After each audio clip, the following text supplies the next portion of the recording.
back in that I haven't done it. So pardon me. I got I was exposed to Vax Negroes on Palm Sunday, and then my mother hang around Vax Negroes, uh, got me sick, and I'm just about beat the hell out of the cold that that thing gave me. So bear with me, and so yeah, let me get myself on camera here. All right. Okay, so all is well. So yeah, but back to this OJ thing and abortion thing. You know these people are phony. You know people phony. You know they Well, phony. let me do this, brother Doctor Short. I got this clip from this recording. Hmm. I think it's necessary that we play. Salute to the 38 plus that's climbing in here with us right now. Salute to y'all tapped in on this Friday night. But I got a clip, one of the old OJ clips that people kind of like brushed under the table here. So I want to play this for y'all just so we can get some understanding. Bring a little context. Green, he's 911 emergency. Can you get someone over here now to 325 Gretna Green? What does he look like? He's O.J. Simpson. I think you know his record. Could you just send somebody over here? Okay, what is he doing there? He just drove up again. He just drove me over. Okay, wait a minute. What kind of car is he in? He's in a white Bronco. But first of all, he broke the back door down to get in. Okay, wait a minute. What's your name? Nicole Simpson. Okay, is he the sports counselor or whatever? Yeah. Okay. Thank you. Wait a minute. We're telling the police. What is he doing? Is he threatening you? He's going nuts. Okay, has he threatened you in any way or is he just Be harassing you? quiet, scammers. You're going to hear him in a minute. He's about to come in again. Okay, just stay on the line. I don't want to stay on the line. He's going to beat the shit out of me. Wait a minute. Wait, just stay on the line so we can know what's going Oh on until the police Lord. get there, okay? Okay, Nicole? Uh-huh. Just a moment. Does he have any weapons? I don't know. Okay. He went home and came back. Okay. We're upstairs sleeping and I don't want anything to happen. Okay. Has he hit you today or no? No. Okay, you don't need any paramedics or anything? Okay. You just want him to leave? My door. He broke the whole back door in. And then he left and he came back? And he came and he tried to just knock my upstairs door down, but he pounded it. And then he screamed and hollered and I tried to get him out of the bedroom because the kids were sleeping in there. Mm-hmm. Okay. And then he wanted somebody's phone number and I gave him my phone book and I put my phone book down to write down the phone number that he wanted and then he took my phone book with all my stuff in it. The dispatch. The dispatch. What? What does he say?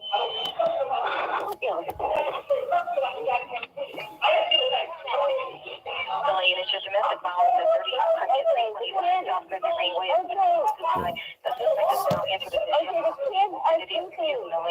Go to 100 422 198 25.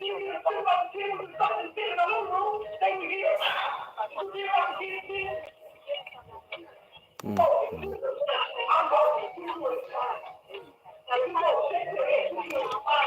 Just stay on the line, okay?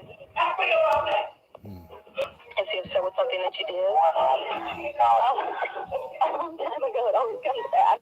Now, ladies and gentlemen, that is the infamous telephone call, right? That's the infamous telephone call. Fair use. Salute to my sister DW tapping in right now. Gunshot for DW, ladies and gentlemen. Gunshot. Now, that's the infamous call, yeah, that led to a bunch of other events that took place that night. Okay? But you saw how quick she played Karen. She played Karen. OJ, it's my understanding. Listen, OJ, the brother wasn't even really there. He got upset and he kind of rolled off after that. Okay, I have a concern because this thing happened 30 years ago. Right. And people forget a lot of things 30 years later when it comes to O.J. Simpson. There are a lot of things people don't remember. First and foremost, let me start off by saying I was never an O.J. Simpson fan. I always couldn't stand O.J. And if I introduce you to one of my very, very best friends, I called him in 1989 or no, 1990. And I told him that O.J. Simpson, there was a picture. O.J. Simpson is in a Jet magazine from either 89 or 90. It's a photo of the week, and he's literally almost pulling Nicole Simpson by her arm like a cat dragging a mouse it's caught. I didn't buy the Jet magazine, but I was disgusted. And back then we didn't have cell phones. I remember being so angry, I couldn't wait until I got home to get on my phone and call my friend in Oakland, California, and say, you know what? O.J. Simpson has ditched his black wife, who was good to him, who was with him when he was a broke college athlete, and he's got some young white girl, possibly low income type. And I says, it's not going to go well. She's going to end up dead in a few years. I hope he doesn't do it, although he might. I said this in 1989 or 90. I think it's 90. And I says, just keep your eyes on OJ. This isn't going to work out well. I forgot about it. Segue to 30 years ago, the summer or thereabout, I get a call from California, same person. And he's screaming, you were right, you were right. He says, what are you talking about? OJ. And my response is FOJ. You know I can't stand him. Coon, idiot. And he says, no, OJ, he's killed his wife, just like you said he might. And I says, come on, man. I said that. I forgot. He says, yeah, you called me 4 years, 4 years ago, and you told me OJ's going to kill his wife. Now he's a suspect for killing his wife, and he's in his white Bronco. Turn on your TV. So I turn the TV and I see OJ in the Bronco. And it's like, oh my God. Oh my God.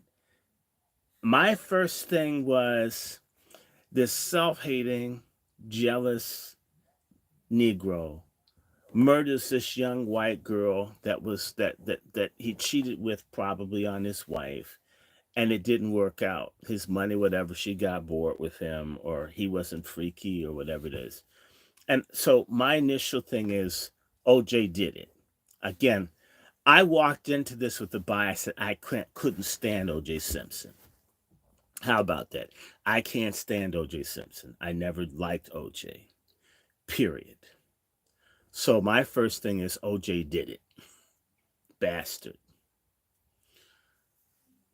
But this is 1994. The trial took place in 1995. In 1995, I was working for the NewsHour with Jim Lehrer, or PBS NewsHour, right?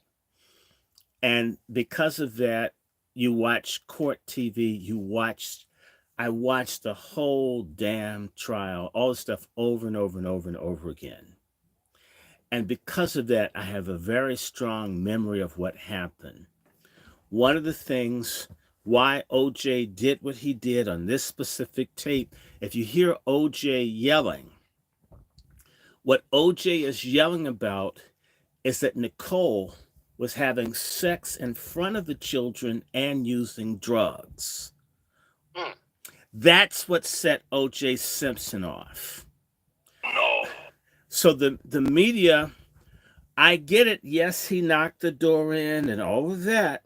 Wrong. But if I'm paying, you're living in a mansion, I'm giving you all this money, and you've got children, my children as well, and you're having sex and doing drugs with adults in front of my children, that just might make somebody angry. And no one says it like I just said it. The wife he had was screwing adults in front of minor children. That's child abuse. It's exposing the children potentially to molestation. That's what Nicole Simpson was doing. Remember what I said. I came into this with a I hate OJ mindset. OJ did it. OJ's nothing. OJ dogged out his black wife. F him. Okay, that's how I was looking at it. But as I watched the doggone trial, as much as I could, I still can't stand OJ.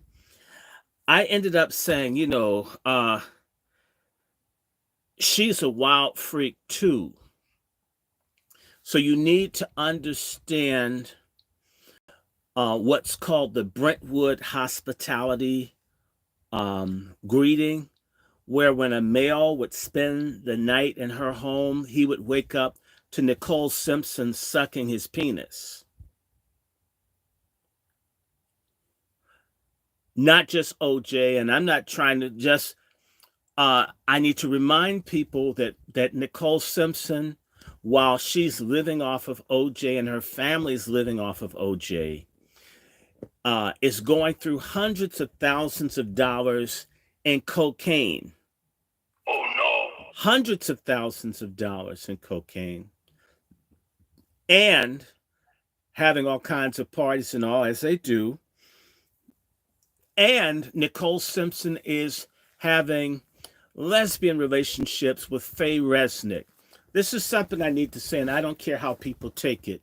A big part of this O.J. Simpson thing, why they're giving O.J. Simpson, who I can't stand, such a horrible review, is to hide something in clear view that nobody's willing to say. First, let's be clear. Kato Kaelin, the soft porn star that lived in O.J. Simpson's house, is Jewish. Faye Resnick, in a mafia-aligned, crooked Jewish family, the Resnicks, is Jewish. Ron Goldman, the alleged callboy, male prostitute, gigolo, who was killed with Nicole Simpson, Jewish. And many other people in this thing are in this ethnic group. Please don't blame me. I'm not saying it's a conspiracy. I'm only telling you that you have a multiplicity of people from a specific ethnic group in here. And there's dirt. Faye Resnick, the lesbian lover of Nicole Simpson, ran up in a matter of a few months $500,000 in cocaine debt. They snorted that much cocaine that she bought. I don't know how much Nicole did. That's $500,000. What is it, about $750,000 to $1 million worth of cocaine in today's money, if not $1.5 million that she snorted up. Oh, no. And having sex parties and doing all of that. Now, if you, I live in D.C., a city full of drug addicts. We have like the highest rate of opioid deaths for blacks in the country. My parents worked in drug rehab. I've been drugs everywhere. I live in a neighborhood that's transitioning to gentrified. Used to be when it was like Fort Apache for D.C., okay? Dope everywhere. And I'm saying to you, if you owed someone as little as $20 for drugs and you had not paid, you could get yourself hurt. If I owed people hundreds of thousands of dollars for cocaine and other drugs that I did not pay, if OJ cut off paying for her dope money, then it's reasonable to believe that someone would put a hit to get their drug money. Why did Faye Resnick flee? And she could go safely to where her family And by the way, it's believed that someone connected to Faye Resnick was a person that was helping to get drugs for Joe Louis. Just saying. Alleged. The Resnicks are a mafia family. No one's ever mentioned this. It just never, ever, ever. How come they didn't get Faye Resnick? How come they just got Nicole? Why hasn't anyone talked about this? They've never shown pictures of how the woman was killed. Why is it that there's a way that people ritually murder people, that you've never had a Black American that's committed a murder slice Ron Goldman and Nicole Simpson like they got sliced? Okay, say OJ's a suspect, but why were these people slaughtered in a way that's almost ritualistic? And if OJ was a murderer, okay, you mean all of a sudden this one time he does this ritual murder on 2 people? I'm not trying to make him innocent. There's another thing I need to remind people.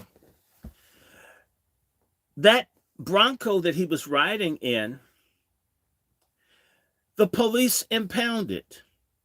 Do you mean to tell me when they arrested OJ and they took his Bronco, that the blood that's on the dashboard, they didn't see the blood? It would have been fresh. Why didn't they see the blood? And that's something I would have noticed. I got you out of the car. I would have been looking. You know, people would check a car for evidence. Weren't they looking? You mean you left an unguarded car on the police lot, but you didn't check for evidence of homicide with that much blood? They didn't search the car? Come on. I mean, that blood wasn't, it's interesting, there's just blood on the dash, but if you've seen the pictures on Brentwood, there's blood all over the ground. Right. How did OJ not have track blood into the vehicle? It should have been there. Like I said, I came into this thing saying, I hate OJ. Yeah, he did it. I don't care if he's Black. And the more I watched, I says, damn, I've got to be on this bastard side. Oh, I was so angry that I was hoping they'd get him. But they didn't have a case. Because I'm saying to me, you mean there's just drops of blood on the dashboard? It's just small drops. It should have been not... when you have small drops, it meant that you had almost something like a test tube or something that could let drops out. Blood is messy. Come on. How'd you get convenient drops? It's almost like you had a dropper and you did it with something that's precision to get almost replica sized drops. Wow. And let's go better.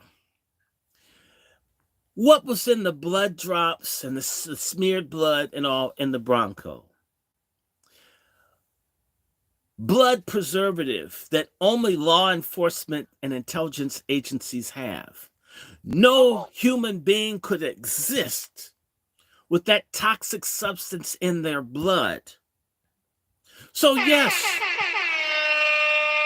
you found blood, but it's blood that had the blood preservative that obviously law enforcement put in it, which means that the blood evidence and the DNA and all of that, you took OJ's blood. He agreed to let you have his blood. You put blood preservative in it, and then you took his blood and dripped it in his house and in his car. Okay. That's what you did. You had his shoes. You took his shoes when you arrested, and now his shoes have some blood on it. But shouldn't those Ferragamo shoes prints been in the car? Shouldn't have been some blood prints when he went over the back wall? But there's just all the things. for the story that the police, that this racist Mark Furman, at least make it fit. You can frame someone, but they did a very sloppy job. Right. They had and we've had an epidemic of forensic scientists who've been Asian, who fraudulently manufactured data in particular to indict blacks all over the country. The one that cooked it to get OJ was embarrassed by a very gifted Jewish attorney that made a fool. I think his name was Fung, the Chinese guy, made him look like a goddamn fool. The real thing, the main thing that linked OJ to the crime was the blood preservative rich blood. And that's what they didn't say over the news. That blood, he couldn't have existed. Where did he get the blood? Did he inject himself with the blood preservative when he was in the Bronco? So I'm sorry for all the little stupid racists out there who hate so much until they think that black people walk around with police blood preservative chemicals in their blood because we're an inferior species. Good luck with your ignorant fantasies. No one can exist with blood preservative in their bloodstream. It would kill them. O.J. Simpson wouldn't have been healthy enough to kill Ron Goldman or Nicole Simpson. And so the case solved. The trial should have been thrown out.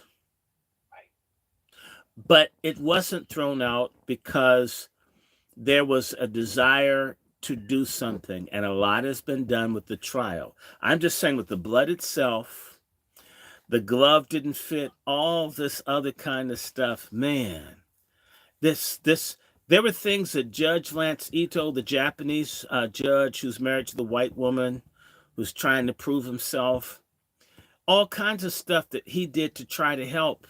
They never had a case. A brutal murder took place. O.J. Simpson had hit Nicole Simpson. But let's just remember, if you walk into your house and you find your ex screwing a man doing drugs in front of your kids, that might make somebody mad, especially if you're paying all kinds of money to take care of this woman and you think she's going to be a mother to your kids. I want to ask anybody listening, if you were paying hundreds of thousands of dollars in alimony to a former spouse and they had custody of the kids, and they were openly having sex in front of adults and using drugs, and when you caught them, they came and mouthed off at you and you slapped the shit out of them. To me, that's almost tame. Not that I want anybody hitting anybody. I'm just thinking I could probably lose it. Because if that's what's going on when you walk in, what do you let these people do? If you've passed out on coke, what might they do to your children? Come on. Right? You're there for sex. They're high too. Just sit down and think about that. So as I said, I'm not an O.J. Simpson fan. Never was. Always couldn't stand him. But I watched the trial. I looked at Mark Furman, looked at how they did everything they could to hide the Mark Furman information. And it got out. It's just, I mean, you have a person that goes around and just declares their hatred and their desire to destroy black people. And he's the star witness with all this evidence. And you've got Van Adder, remember Detective Van Adder, who goes to O.J. Simpson's house with vials of blood that he's stolen from the police department. He had no authority to take O.J. Simpson's blood out of wherever it was being safe kept. And he shows up at OJ's house to talk to him with OJ Simpson's blood in his pocket. And the blood that's found in OJ Simpson's rug, the little drops, it too has blood preservative. Well, how did blood with blood preservative get in the Bronco that was in the police custody?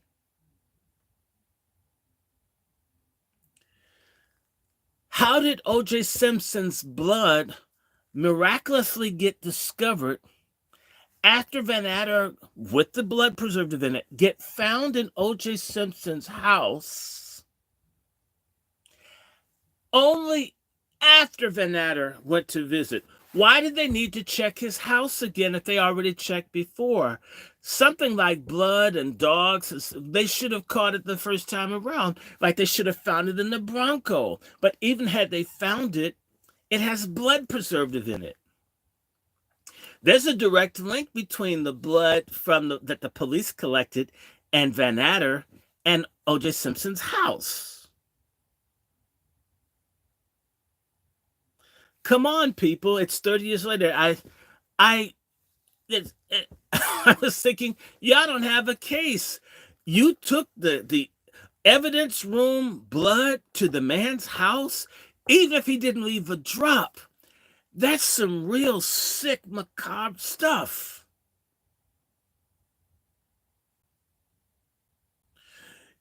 You hate that much? I mean, you're that zealous about your job, you're walking around with another man's blood that you're not supposed to have, that you had no right to have. You violated laws and policies within the law enforcement agency for which you draw a check. How is he credible? Why wasn't he prosecuted? Why wasn't Mark Fuhrman prosecuted when they found out all this racial stuff that he was saying and what he wanted to do? And why weren't people that were the victims of Mark Fuhrman brought into court to testify about his history of brutality in the community? Which could be a real motive to say that this guy's a racist. If you hate that much, and he's with a white woman too, and that's a big obsession with racist people, interracial relationships and marriage, and OJ had a reputation for beating on this woman, right? So it's a black man beating a pure white woman with blonde hair. Why wouldn't a white supremacist, as a champion of his people, not want to take this gorilla subhuman ape down? I get it. And nobody was talking like me on television back then. So we're not dealing with it. Marcia Clark, a 3-time loser. She lost practically every major case that she got. And they lost this one.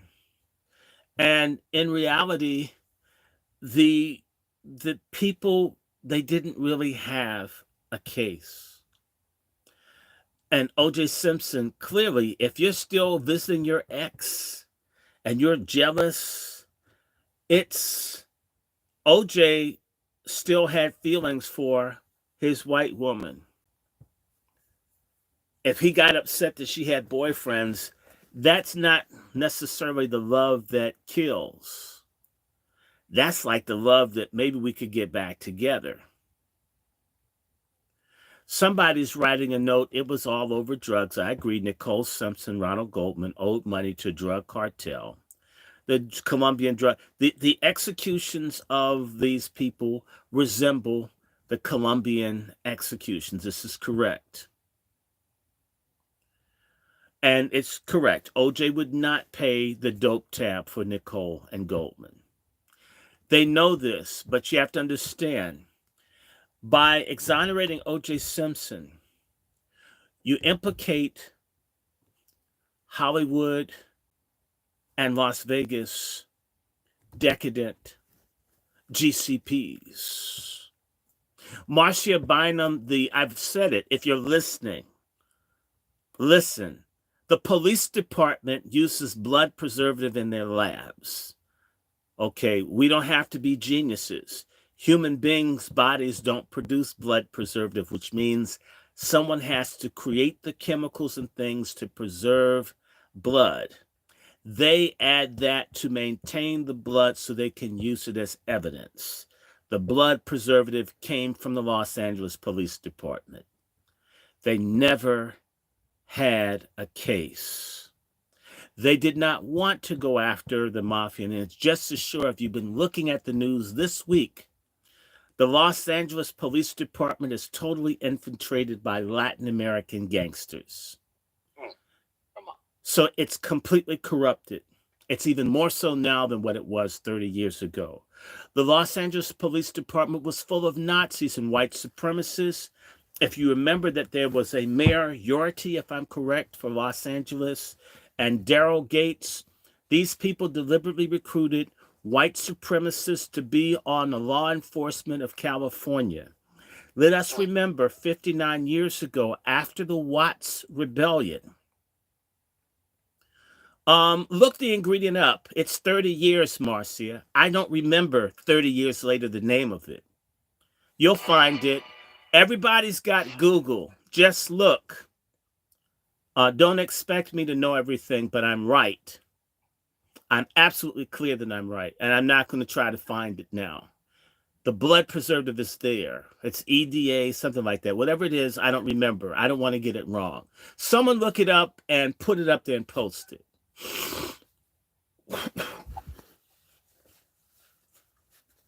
So let me go back and say that with the Watts riot, what came out of that? Los Angeles led the way with the Special Weapons and Tactics, SWAT. SWAT was put up to have urban warfare against blacks or others. So Los Angeles is on the spear tip of forming urban warfare against blacks and others. And the brutality of the Los Angeles Police Department has been documented all the way back to the Zoot Suit riots. And there's even a jazz song called, I think it's called Central Avenue Breakdown. And it's a song talking about the police killing blacks in Los Angeles. Now, that's just what it is. And we also know back when O.J. Simpson went through this thing, Los Angeles was literally going broke, paying out legal settlements for killing and beating and brutalizing people, not just blacks. They were beating up the Samoans, beating up Latinos, just beating up everybody. I think one of the chiefs of police back then was Bratton, who was in New York. These people literally used the police as a force of terror and intimidation. There is a very good documentary called Fire This Time, and you should look it up. Rhino made the film. I don't have a copy. But it's known that the Los Angeles police would begin literally attacking black male children as early as the age of 5. When you have that kind of history, you're not credible. When your city's going broke because you have to keep paying because the police keep shooting and beating. There was one case where the police went and beat up a whole family of people that were Samoan at a wedding. Go to the wrong house and beat up people, knock at the door, beat the wrong people, half kill people, and it's the wrong house. And get mad that people don't want to get beaten half to death because you kicked in the wrong door. O.J. Simpson, so the people in that jury, what they were really angry about is that nobody believed the lie of the police. It's too bad people weren't thinking when it came to COVID, Obama, or Biden. There are a lot of things. The public has become a lot dumber in the last 30 years. Well, let me spin it like this then, brother Dr. Short. And you know what? Salute to that cook-up. That's a solid cook-up. Gave us a lot to consider there. You know, and I want to go to my brother Q. I wanna go to Q. Brother Q from Let's Talk 2. Sir, that those findings, first and foremost, that brother Dr. Short laid out. You know, let's touch on that a bit. The Bronco, the forensic files, things like that.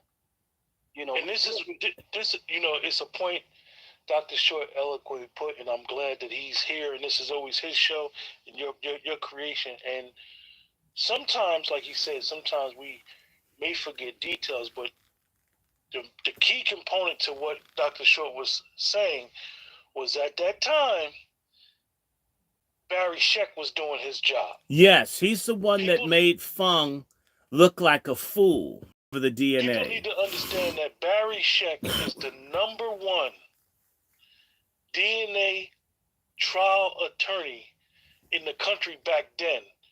Like I said, if you look him up, you Google Barry Scheck, Innocence Project, I think that's the name of his group. They've been getting countless brothers home from jail for DNA. So this case propelled him, but even back then, legal minds, they knew who he was, and he understands DNA from a law standpoint probably better than anybody. Right. And it proved, like Dr. Short said, if you got a preservative that it's put in blood so you could get DNA, the only people that have this preservative are crime labs. Come on. So if I test this blood and I find this preservative in the blood, then that means the blood came from a crime lab. That's right. And who got blood from O.J. Simpson? The police asked O.J. Simpson as a courtesy. Instead of having his lawyer consult, O.J. figured, I haven't done anything. Let me prove to these people that I'm innocent. Sure, take the blood. And they took the blood, put the stuff into it, and set him up with the blood that he gave to prove that he would work with the police. And they were so corrupt, that they doubled back and took the tainted blood, the blood that was already had the preservatives in it, back to the crime scene. Like crime scenes. They did it twice. Yes, they tried so hard. When you look at a case, they say the evidence produces the suspect. When you're dealing with a violence case, the evidence produced the suspect.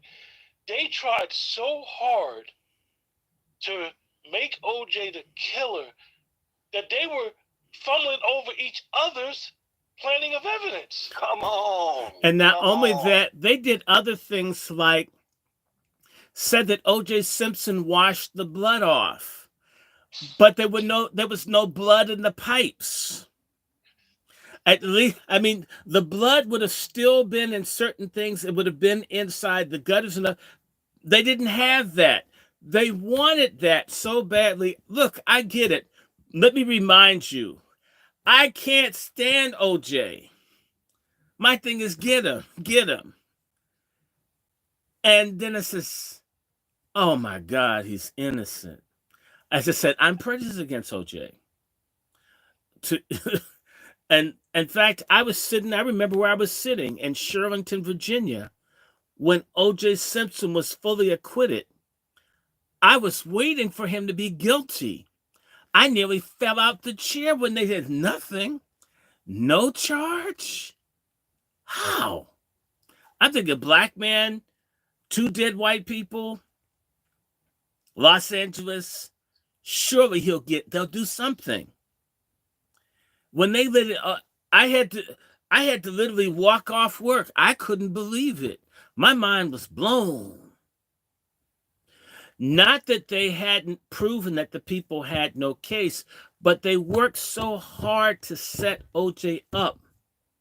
Remember, they were very angry with the jury. They attacked the jury after the trial, started calling them stupid. They called it jury nullification. They made it out that these were some illiterate, evil people. They never, ever explain reasons as to why the jury would have reached a conclusion that the police didn't have a case against OJ. It's interesting, you had another trial not too long before for Rodney King. And in the case of Rodney King, I remember the words of the white woman on the jury.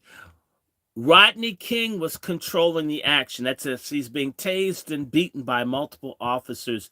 Rodney King was in charge.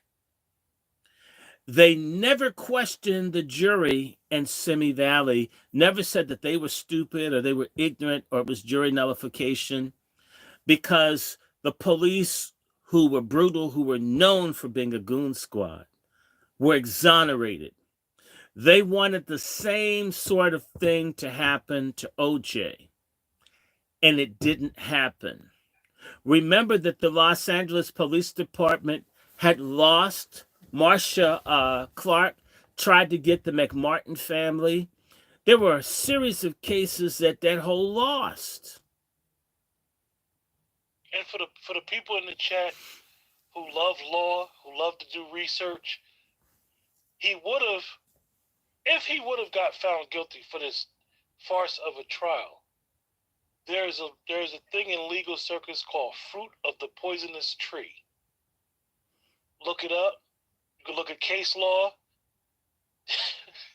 It should not have been a trial, you guys. Like, it's really sad when you look back at it 30 years from now and look at what was being presented, that OJ, you know what OJ was guilty of? He lost in the media. No. He did not lose in that courtroom. And OJ was also guilty of not trusting his attorneys. Him thinking that he could be a good darky and give up his blood to people. On top of that, they felt like the little cut that O.J. Simpson had on his finger was evidence of a struggle for life. You mean you fought a grown man and you get a little nick on your finger and that's a life or death struggle? You know what? Being a racist has to be like being on some psychotropic drug. The other thing is, isn't it interesting? Listen, let me give you some contradictory thing for the stupid, liar, dumbass Los Angeles cops. You want us to believe that O.J. Simpson had on these very good leather gloves. And yet, as he's wearing these leather gloves,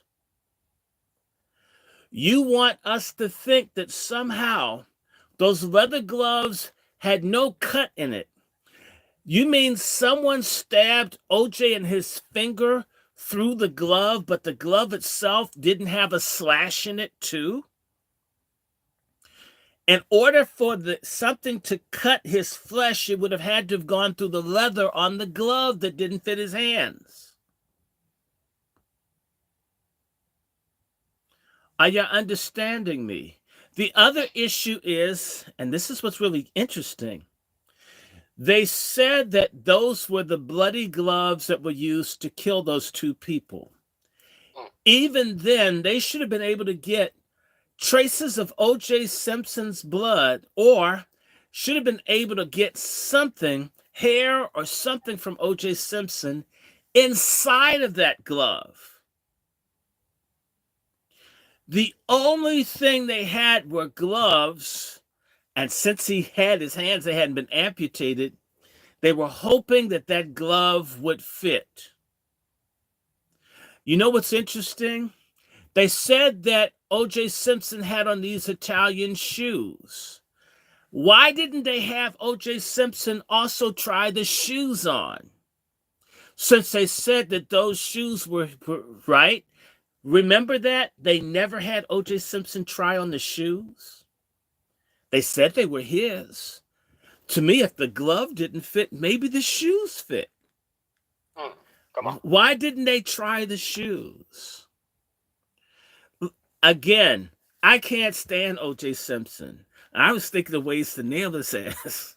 and I kept getting disappointed.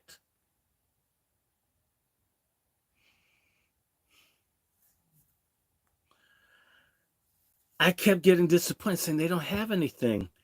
I can't stand him, and he's a piece of crap, and this, that, and he beat the hell out of his wife. And the other thing, they had A.J. Cowens testify against O.J., but A.J. Cowens more than likely had had sex with Nicole Simpson. What you look like, he may have at least. He won it. You have fantasies or actually got involved with your guy's lady because they were swingers. And then you're in court testifying against OJ, and you're his best friend. And 30 years later, he hasn't put out any kind of book or done interviews. You wonder why? I can tell you something. If he said something, he would get busted. Because AJ had to know something about the parties that went on in that house. People knew that the freaky stuff went there. They have orgies and stuff in these houses in California. Sure they do. Eyes wide shut. So this was a drug thing that went bad. Beverly Hills is a heavily GCP community. And one of the people, GCP, was slaughtered horrifically. And they probably never wanted OJ in their neighborhood in the first place. There you go. And so this was about removing someone that they never wanted around in the first place. Your money and your fame can't make you acceptable to bigoted people who see you as a subhuman being. Although I'm certain for generations to come, we're going to have black people, or whatever they call themselves, trying to be accepted in quarters where they're not wanted, where they are hated. And your money, as the Beatles says, money can't buy me love. And I'll change it to money can't buy white love. Can't buy white love. Love. No, no, no. No, no, no. Da, da, da, da, da, da, da, da. No, you think you're white. You sell out cooning all the time, thinking things gonna be all right. I don't care how much you worship money. Money can't buy white love. Money can't make people like you. Money will not make you as an individual equal. If we are wealthy as a group, we have a better chance, but money won't buy white love. It won't buy it for Kanye. It won't buy it for Shitty or Gazy or Ofaga or Al Shaton or any of these people.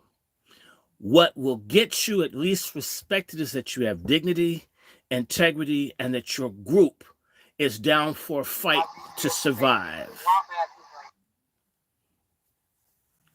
Bring on some other panelists. But I like that. Come on, y'all. Here's what we got, sir. I got something. I got a small little intermission going into the next thing here. And it starts with America's Sweetheart. Look at this one. This is yeah. Go ahead. Keep singing, brother Doctor. I see you froze up when I put America's Sweetheart. With the blonde wig on? Let me tell you something. I'll believe that you're serious when folks start dyeing their pubic hair blonde, sisters. When you dye your pubic hair blonde, I'll believe that you're legit when you have a blonde wig on. It's your hair, the hair on your head should match it in your drawers. If one is one color and something else, you're a phony. Listen, ladies and gentlemen.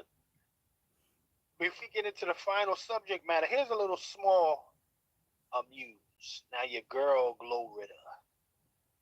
Now, you got to keep in mind, this is the girl that did last year, well, in the beginning of your president's term, they was rolling out your girl, Cardi B. They had a whole What does the B stand for? I have a suspicion. I would say bust down. No, I thought bitch, but anyway. Yeah, I mean, you know, that was, I didn't want to go there that quick. But, yeah, ladies and gentlemen, This is the girl that's meeting with your president, sitting down with your president. Okay? And now she's getting caught with DUIs, pissing on herself, doing all type of wild shit. So I'm gonna go ahead and play this track for Well, y'all. but you know what? She's in good company if she pees on herself. He poops on himself. Maybe they should get together and form an act. And Let's let me play just the say track. this, guys. Go ahead. This gentleman, TG, is talking about the Democoons or the Democrats. And I say niggercrats. I don't care. Yes, I said it. Don't you like that, niggercrats? I'm sick and tired of, and what happened in Los Angeles is Democratic government. Everything was Democratic, and they tried to railroad them. And the same as then as now, we need to go in a different direction as a collective. And this stuff will continue to happen. And as I said to someone, if my butt is itching, it's nobody white's fault. Either I'm going to wipe it or get used to the discomfort. When are we going to start taking stock of where we are? Okay, it's not like I don't see. I was on the phone all day talking to Republican people, trying to pull something off here because they let all kinds of stuff is going on. But at the end of the day, it's left to us to make a decision of either we're going to survive or we're not going to survive. And we won't make it. In fact, I'm going to say this of OJ. The scriptures say the wages of sin is death, and they were living very wicked, sinful lives. OJ, Diddy, Gacy, all of these people come from sometimes humble origins, and their goal is to have lots of crazy interracial sex and do lots of drugs and be filthy and be high and drunk, not build institutions or schools or do things that are creative, that are noble, that are uplifting, but to just live lives as wastrels. That's what these people aspire, and this rap music and other stuff has been pointing our people in the path of degeneracy and genocide. And so O.J. Simpson, Diddy, and everybody like him, even this little whore that you got up here, sir, that was with Biden, and they surround themselves with filthy black people. And yes, we have filthy black people. If there's white trash, there's got to be some black trash. I'm a witness. Sir, Witness for my Lord, I'm a witness. We're going to play the track for him. So let's go ahead and check it out because, again, she has influence, unfortunately. You mean she has sinfluence? Hofluence. Hold on. Carlos, morning, please. So the reason I pulled you over today is because you made a U-turn at a red light. Okay. My GPS is taking me to walk past this way, and it took me there. And it took you over there? Okay. So do me a favor so we can get out of this roadway. I'm going to need your driver's license. I'm going to go back to my car. I'll flash my lights at you. Whenever I do that, or whenever these cars pass us, I want you to turn into this turn lane over here, okay? And just stay right there for me. Are you drinking tonight? I like that. Okay. So I can smell it from the breath. Okay. All right, when you hold down the window. Okay. Yeah. So in a few minutes, I'm going to have another officer come over here, and we're going. If you're willing, I'm just going to ask you a few questions. Okay. Okay. All right. How many drinks did you have today? I'm cool. I ain't drunk enough. Sorry, 7 ready. I started my good 7. How many nights did you have, man? I'm okay. That's not my question. I'm okay. I'm kidding. Simple. Ma'am? I'm okay. Not only can I smell alcohol coming from your breath, but I can also smell marijuana coming from this car. Mm-hmm. Okay? In just a moment, I'll be searching this car. Is there anything that I'm going to find in this car? A sex toy. Reach to my neck. A gun? Okay, where is the gun at?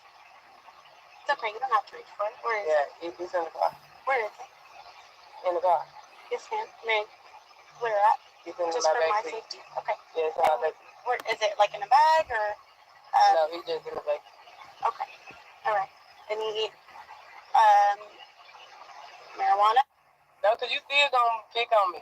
You don't matter who I am. Pick on you? I'm not picking on you. You're driving and I can smell alcohol off your breath. But I'm not drunk. I can tell you this. I can both of that. Oh God. This stuff annoys me, y'all. Well, feminism annoys these, me. These are the people who are constantly rolled out, and somebody, I gotta be honest. I'll be honest with y'all. When I was younger, anytime these Democrats rolled these people out, these famous folks, I would act as if I made it. So, but where did you make it? Where were you making it? Well, this is why I say what I'm. This is why I'm saying what I'm saying, Brother Short.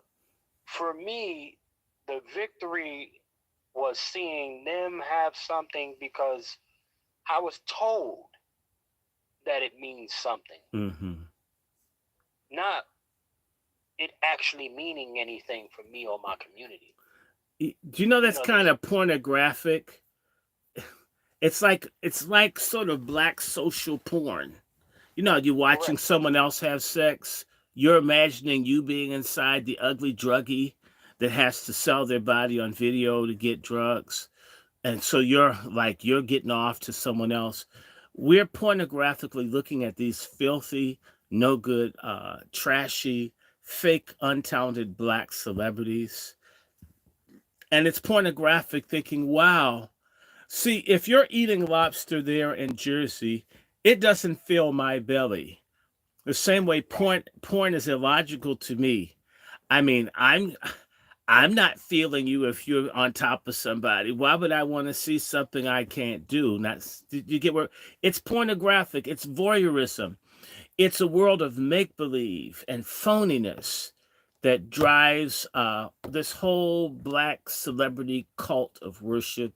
It's nasty, it's dirty, it's empty. I hate it. I wish it would all burn up. As I said, I have a fantasy about being dictator of Black America. Man, I would arrest almost all the celebrities, all the ones that had blunts and stuff on television. I mean, drink tramps would be shut down, or I'd be making those niggas drink Perrier. I know they would be miserable having to drink regular water. They'd probably dehydrate all the filth that they're doing. Man, I would have so much fun. Oh my God, I know how to get people to stop liking basketball. You know why?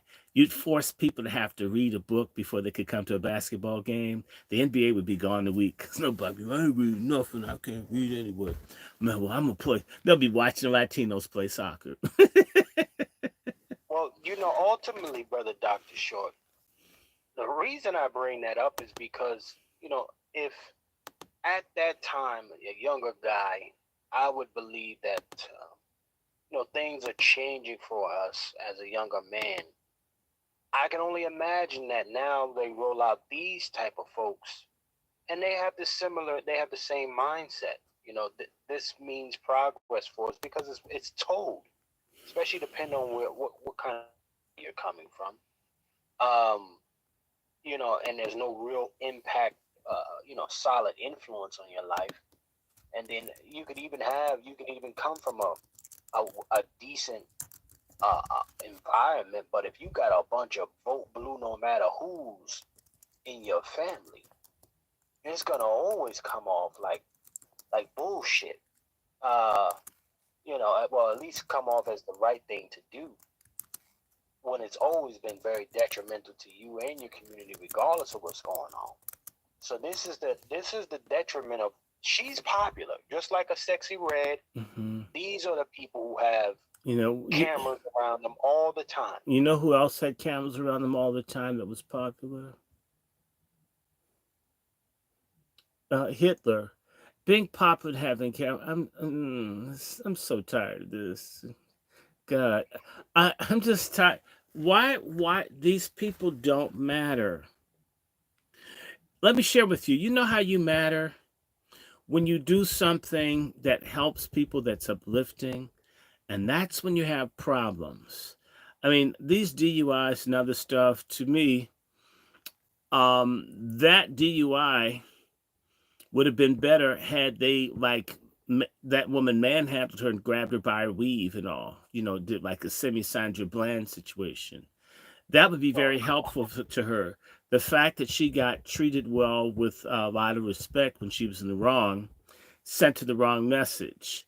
If she got yoked like somebody down in Mississippi, she'd think about driving drunk again. Not that I want people to get their behinds beat, but uh, I guess some people, maybe they need that. I don't want that to be. I don't want police putting their hands on people, but we've got a lot of wayward people. I took the bus this week, and I was amazed here in DC. People don't pay to get on the bus anymore. They just walk on. I mean, I'm trying to pay. Thing wouldn't take my damn money. Not that I wanted to pay, but that's what you do. If you ride, you pay. And there are people just getting on the bus. There's a whole lawless streak in our community.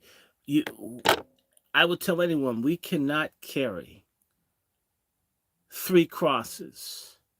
The cross of the struggle for justice, reparations, and advancement, the cross of white supremacy and all the other people that hate our guts, and Black self-hatred, and the cross of Black degeneracy and depravity.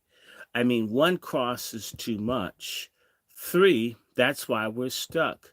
There's too many hoops that we have to jump. Some of this stuff has to change. Well, I tell you what, brother Dr. Short. Let me play this clip here too, because again, this is America's sweetheart here. Yeah, Joe. Yeah, all right, Joe. Yeah, you. Yeah, Glow. The fuck out of here. But you know what? I don't know. It's like he ate a fistful of Prevagens, and they're trying to make him seem cool. I mean, to me, when you had the woman thrown in jail within the last 2 weeks that had a diary showing that you molested your own daughter, no dude. What was it like meeting? No dude boinking his daughter and showering with his own daughter Come on. can be cool. And let me say something to you. You heard about the case of the Black girl that was going on a date with the white dude up in Wisconsin, and now they found that her body's been all chopped up. And do you know, there's a huge number of Black women defending the guy who had his own dungeon to sexually torture people. It's all of these Black ladies. They haven't even gotten a trial or any of that, and the women are saying he's innocent. And yet I'm looking at all these people 30 years later saying O.J. Simpson is Black because his wife was white, his ex-wife was white, then he's guilty. But this young white boy who's on a date with this Black woman who mysteriously ends up chopped up into bits, they're already saying he's honest without all the evidence being amassed. And a lot of these are Black females. Well, you know what? And see, this is part of the dilemma, sir. The old boogie white man, he don't even have to come off the bench anymore. He ain't even got to come off the bench. He could, motherfucker could sit in the bleachers all day and just chill, and he send these folks out. This is who he sends out. But let's go ahead and play But they are the new Ku Klux Klan. I mean, they're trash. Fair use by the Copyright Act of 1976, y'all. Mm-hmm. Here we go. Like meeting President Biden and Vice President Harris.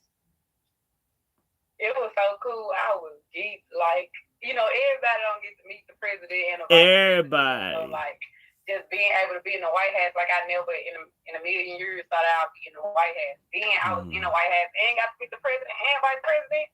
Oh, they can't mess with me. Like, I just feel like, oh, feel me?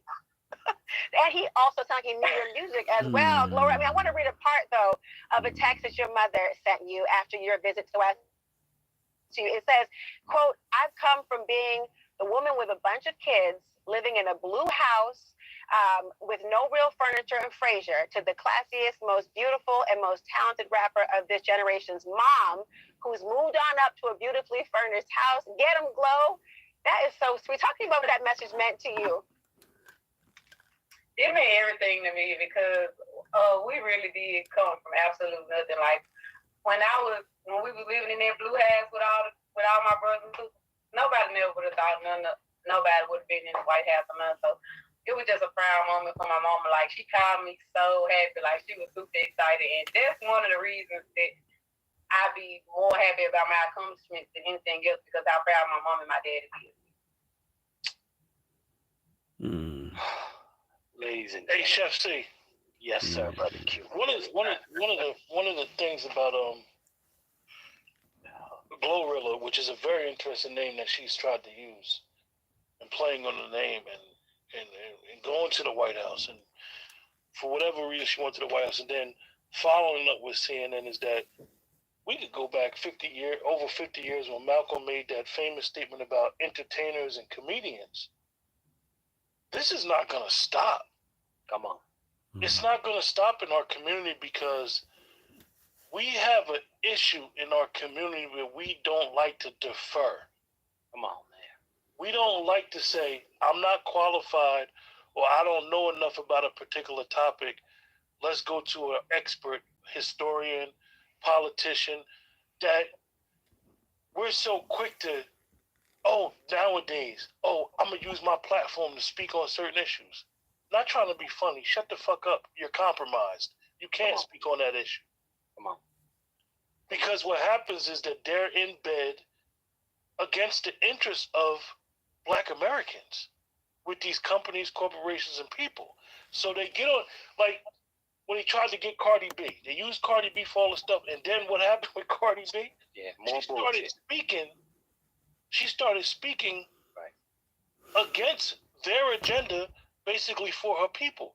But instead, what she should have done, and what 99.9% of these celebrities, entertainers should do, is they should fund grassroots organizations that's going to be have expertise and have a real voice for our people. But instead, they thrive in attention is such an addiction that they do it. They continue. They're going to use you, hold you out until you've done enough job for the Democratic Party. Come on. They're going to send you back to the wolves. They do it time and time again. You've seen it. Stephen A. Smith. He been doing all this sucking and jiving for all this time. Come on, talk all this stuff. Instead of saying, I'm a sports guy. I'm going to bring somebody on my platform that's grassroots, that could speak about grassroots issues better than I. He spoke the other day on Fox News, Hannity's show, and spoke highly about Trump. So now you know what all the Democratic shill's going to do? They're going to attack Stephen A. Smith. Because it's a game that continues to go on. They know who the grassroots people are. Mainstream media knows exactly who to talk to if you want to get tangible, real results for Black Americans. But they go to these celebrities because these celebrities don't know how to defer. Well, actually, it's not that they don't know how to defer. The real problem is that there's a big addiction, and it is called gratification addiction. Right now, we're undisciplined as a people, and every opportunity to be paid attention to be gratified, to be celebrated, basically it's a type of psychological masturbation to just every chance to, whether it's getting high, whether it's drinking, whether it's sex, just gratify the flesh at all times is the do it till you're satisfied. Remember that song? Come on and do it till you're satisfied. Right? Do it. Come on. Do it till you're satisfied. Or there's another song, don't hold back. If it feels good, do it. Don't hold back. So That's right. Come on. everything is pleasure. The black community has become completely degenerate, filthy, and hedonistic. If anal sex is good, if licking an anus is good, if eating other people's semen is good, if getting your thing cut off is good, if calling yourself a woman is good, if going to an orgy is good, if doing weed is good, if it feels good, whatever it is, if being a stud is good, if hating men is good, there's anything that pleases the flesh, do it as much as you can, constantly, without any restraint. And that's why we have high rates of syphilis, AIDS. In fact, we have super high rates of suicide because all of that crazy, dissolute living does not fill the inner man or woman. And we have all of these black folks committing suicide, even younger and younger, suicide children with guns, because our lives are empty. Without God, we become a godless, despicable people. And I'm going to say to you, the basis of all American music is the Negro spiritual. When we had some sense, whether you're the holiest person or not, a sense that there's a God, a creator, a order, there's something to look forward to, even in the life to come. These people, now all of we've been emptied out. In fact, the amorality and immorality of a lot of black folks in this hip hop mega church, take Dick's Jake world that we're in. I mean, the supremacists and the racists, all they should do is hand out condoms, lube, weed, crack pipes, and let us self-destruct. You know what? These people don't want reparations. They want masturbation, nonstop. And frankly, I wish I could crazy glue people's hands to their penises and jerk themselves off till they had a stroke. Because nothing else matters but being pleasured at every point. You have women going on cruises and they leave their children. I mean, just horrific things. Leave the kid in the car, 100-degree weather, just every which kind, any accountability, any responsibility, anything that demands that I'm not being pleasured, celebrated, and praised is a turnoff. And in reality, the only thing that is suited to be praised is God, and God doesn't exist. Or actually, you have a bunch of crazy black people that think they're God. I mean, so you're God, but your car has been repossessed. You're God, you're homeless. You're God, you don't have $10 in the bank. You're God, you've got erectile dysfunction. At least you should be able to get it up, right? And I'm not talking about praise. I mean, all of this empty, godless, shallow living has caught up with us. And you know what? It's not left to a reparations check or anything that any other group of people can do. It is a choice between going over into the abyss, into hell, or for us to pull back and say, I want out the hog pen.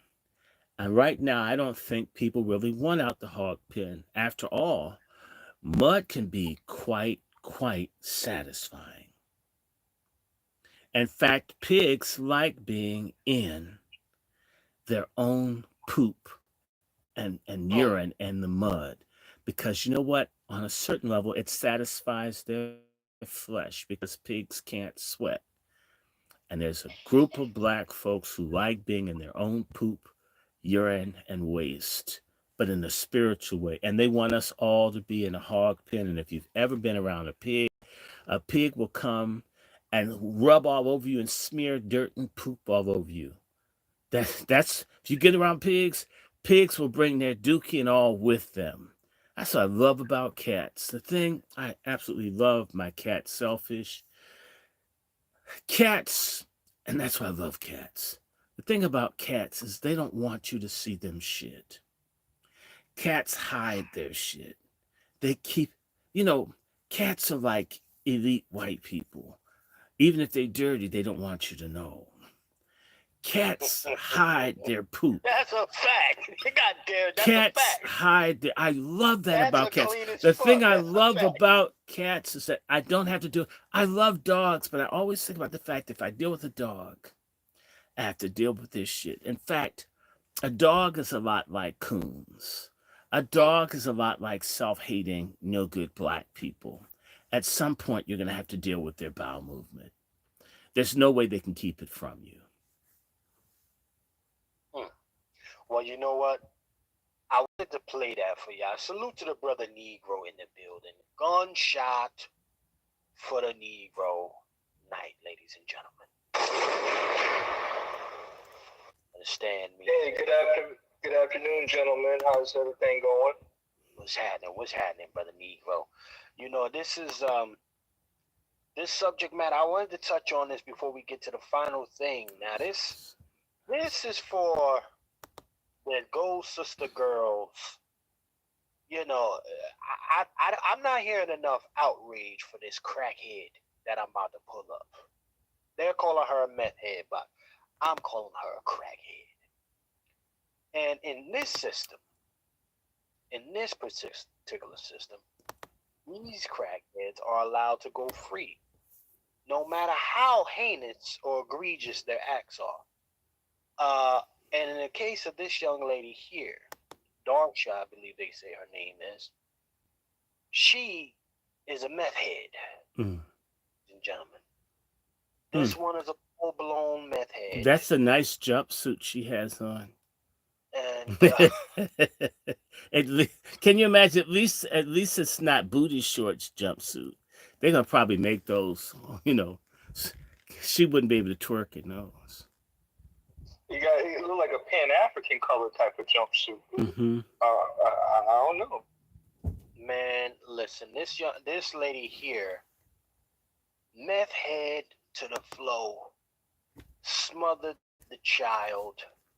Okay. Oh yeah, I heard about her. Yeah. She's a baby killer. She's a definite BK pork chop feminist. Hold on, there are a lot of pork chop feminists kill babies. Top flight. I'm sorry, we got to talk about this. You know, when they talk about black on black murder, we need to talk about black women killing black children like they're Al Capone. Or Alfreda, Alfreda Capone. I had this in a soup pot for you. I had it in a soup pot. And we need to say this: the main killers of children in the black community are black women. Black women butchering kids out there, and not just all the abortions, which is 6 out of 10 pregnancies. So y'all outstrip every other group of women, killing the children before they get here. And my God, it's like, what's that thing? The Tet Offensive, and how they kill children and abandon children. I mean, it hasn't always been this way, but I'll tell you something. That feminism and the witchcraft, like that influencer out in wherever she was that stabbed her husband to death because of the eclipse and then threw her children out in the highway and killed herself. And I'm going to say this, a lot of this is linked to, I'm going to just say it, there's a lot of crap that people talk about black women being more godly than black men and black women being closer to God than black men. It's a crock. There are a lot of hellish, Satanist, Luciferian, wicked, monstrous black women out here that are just as bad as the black dudes who at least get busted and get sentenced and handled for their crap. Because I'm going to tell you, in fact, I had a rap today. It's a ripoff of one of those great white poems, because, you know, white folk really have it going on. And it says, a simp don't want to ask hoes why. A simp just wants to screw and die. And so, wow, that leads into that other conversation too. Did you hear about that Shade Robinson chick where she ended up screwing the wrong man and ended up really dying? For real. Which man did she screw? And what about the man? the white man, and he King Henry the Fifth her and beheaded her and her body parts. Oh yeah, you're talking about the one in Wisconsin. Yeah, Man, he did her like 19-year-old baby. Well, but I'm going to just say this to you. We've been talking about this on Pat Talk, and I've been doing this at other things, saying my black sisters. I'm not trying to tell you who to be with, but I'm trying to say to you, a lot of folks that you love don't love you. Come on. And a whole lot of black ladies would never talk to a black dude that's slightly eccentric or nerdish, but would get with a white dude that's nerdish and eccentric. And in this instance, you have a white eccentric boy with a torture dungeon sex prison in his basement. And you could hook up with him, but you wouldn't want to be with the dude you saw reading the autobiography of Malcolm X. He has a book in his hand. And I would just tell you, they have this urban rumor that a lot of really ignorant, even in college, dumbass black ladies think that black men are smart, can't screw. So if you were smart and you did your academic work, they figured you were a dud. And then when that same dude that was a dud, if they got with a white woman or an Asian or Latino, they would call him a traitor, but they wouldn't spot him. They wouldn't date him, wouldn't even speak to him, except for when he got with the woman in another group. And I know what it's like to see black women get with white men that look like Seinfeld retread, people from the bar that, are just best boys walking through, like frumpy, terrible looking white men. And they could get with them. And the guys are nerds, or they can't dance, or they can't dress, but they're white. So the glorification of being with the white man comes with a cost. Are there white men that treat black women well when they get married? Yep. In fact, black women are far less likely to divorce a white man if they marry them than if they marry a black man. So I get it. But at the same time, they don't mind pooling money or financing the white dude or all of that. They give, black dude's supposed to be a millionaire before she even speaks to him, right? Millionaire, right? But she can help build up a white dude, which means that the black woman being a social hermaphrodite, where she lives as a man and a woman at the same time when she's dealing with a black man, but she's willing to be a wife to a white man. And I'm not mad at her for being a wife to a white man, but I'm saying it's hypocrisy, it's a double standard. And all the while, if you think that other people don't see it, because black folks are so goofy, we're the most studied people in the world. People know all about us.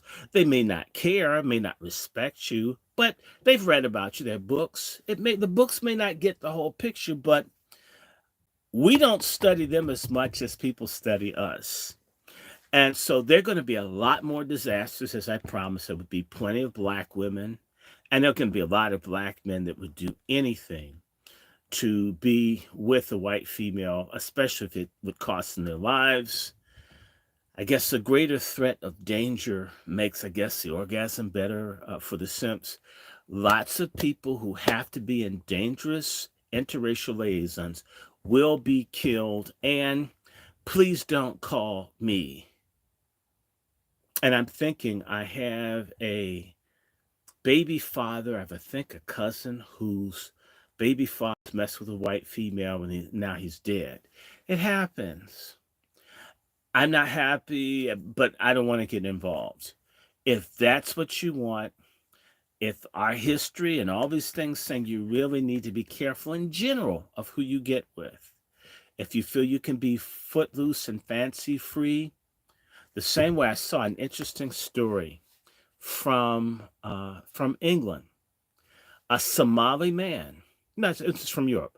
A Somali man got with a European woman and realized that his family would not accept this European woman, so he beheaded her. So a lot of these, what's that song by let me get his name right. Wilson Pickett. He had a song, Don't Let the Green Grass Fool Ya. Don't think just because the person is in an ethnic group that doesn't share your culture or your values, that everything will be perfect, because people are people. White men beat white women. Arab men beat Arab women. Asian men beat Asian women. Latino men definitely beat Latino women, and they cheat and they kill. And in fact, to all of my ignorant Black American women that think every other group of men are better than Black men are in a matriarchy where, in fact, which is wrong, which is why we had Pat Talk. When you're in the patriarchy, spoiled, privileged Black women, you've got way more power and influence in the Black culture over Black men than what you will have with any other group of people, including Africans and Caribbeans. Mess around with a Caribbean dude, you will get beat down. An African dude beat down and maybe even killed. There's certain cultures where it isn't wrong to kill a woman that disrespects you. There's been a spate of Black women from the diaspora going to Africa, getting with men over there and getting killed, maybe because they mouthed off and talked to them like they could talk to a man in England or America. It ain't so outside of a handful of societies. And you've been shielded. And I want to say this because our Black women, forgive me, when it comes down to doing cross-cultural analysis, most Black women suck at it. You guys are some of the most you completely lack understanding in terms of reality. And let me explain to you what I mean. I remember being in college and the same Black women that would bitch and moan. I mean, you could get them a Washington Monument size Kotex, and they could take that thing out in 5 minutes, whining and bleeding about everything. And there are not enough men in college for us, and we outnumber them, and all this bitch talking. Okay, it's outrageous. And instead of recognizing that the Black American men and culture is the only culture that I know of in the world where there's been an overemphasis in order to protect women from sexual predation and abuse. We've educated our women to protect them from Black and white and other predators and bad jobs, and sacrifice the boys because we are in a cultural economic war with everybody. The dumbass Black woman doesn't get that. So when she's in college by herself, she's angry with Black men as if we structured this society, instead of saying, maybe someone sacrificed for me to be here. Let me be reciprocal. Do you get where I'm coming from? This does not happen. Instead, well, why are there so many? Do Black men run the society? No. Don't you run after white men because they have more money and power? Yes. Then why would you prorate the Black man based on the white man, other than you're some sort of cosmic asshole? Or you're a complete buffoon? I'm not excusing any faults in Black men, but if he's making 60 cents to the white gentleman's dollar, you're blaming him? Why not help him get the dollar by not blowing money? Demanding, if you pay for my nails. I mean, basically, we have a lot of folks that think freelance prostitution is dating or courtship. You think of ways to spend and blow money instead of how to conserve and save money and build something. Instead of getting your hair done twice a week, how about starting a business where we can employ children and each other, and you can make $1 to the next person's dollar? How about that? So there's this really stupid, and then what buttresses the stupid behavior from the woman?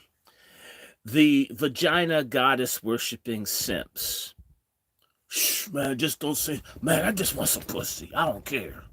I don't care if I'm not respected. I don't care if they kill babies. I don't care if we. I don't care. I don't care if she really. I just want some pussy. Man, I don't want a family. I can't so right. We have a lot of no good sperm dropper dudes, and they're the perfect match for these. Should I use my term, chef? Of course. These feminist UFOs. A lot of feminists are UFOs. You know what a UFO is? A UFO is an unfuckable object. Yes, I said it. Well, sir. Somebody that nobody should be with. You don't want to love. You don't want to cook. You don't want a mother. You don't want a wife. You don't want to save money. You don't want to cooperate. You don't want to be kind. You don't want to love. You want someone to be your slave. You don't want to have children. Everyone's just supposed to worship you and pretend that your fat rolls are beautiful, that the tattoos on your eyeballs are appealing, that this ugly Pebbles and Bam Bam weave. I mean, we talking about crackhead, Flintstone weave and stuff that you have. It's beautiful. This is insane. And by the way, notice the woman that got killed by the guy in Wisconsin. She was very presentable. She wasn't doing all that stupid ghetto trash stuff. So in other words, she kept herself pure and wholesome for the white dude that chopped her up like a bucket of chicken. And so I'm like, I'm not saying that there ain't black men out there hurting black women, but you know, the same women that go out with the dude with the killer eye tear on their cheek, they go for the guys with the gang tattoos. The guy lets you know he's a killer, and that's who you want to screw on the first date. Oh my God. And it's collectively black men's fault when some stupid woman gets with a serial killer and then she gets killed, and it's a reflection on all black men. But you know what? That white man that shot that girl up is not a reflection on all white men. Even though when black women, as black men were chattel slaves and white men raped black women at will, that doesn't cast aspersion on white men collectively. But anything that any one black man does today casts aspersion on us collectively. This is some insane, ungodly stuff that people are on. And as I warned people, judgment's coming. And when I see, like, remember that case in Ohio where the white man in his 80s shot the black woman Uber driver? And she got set up. It's horrific. It's awful. He executed that woman.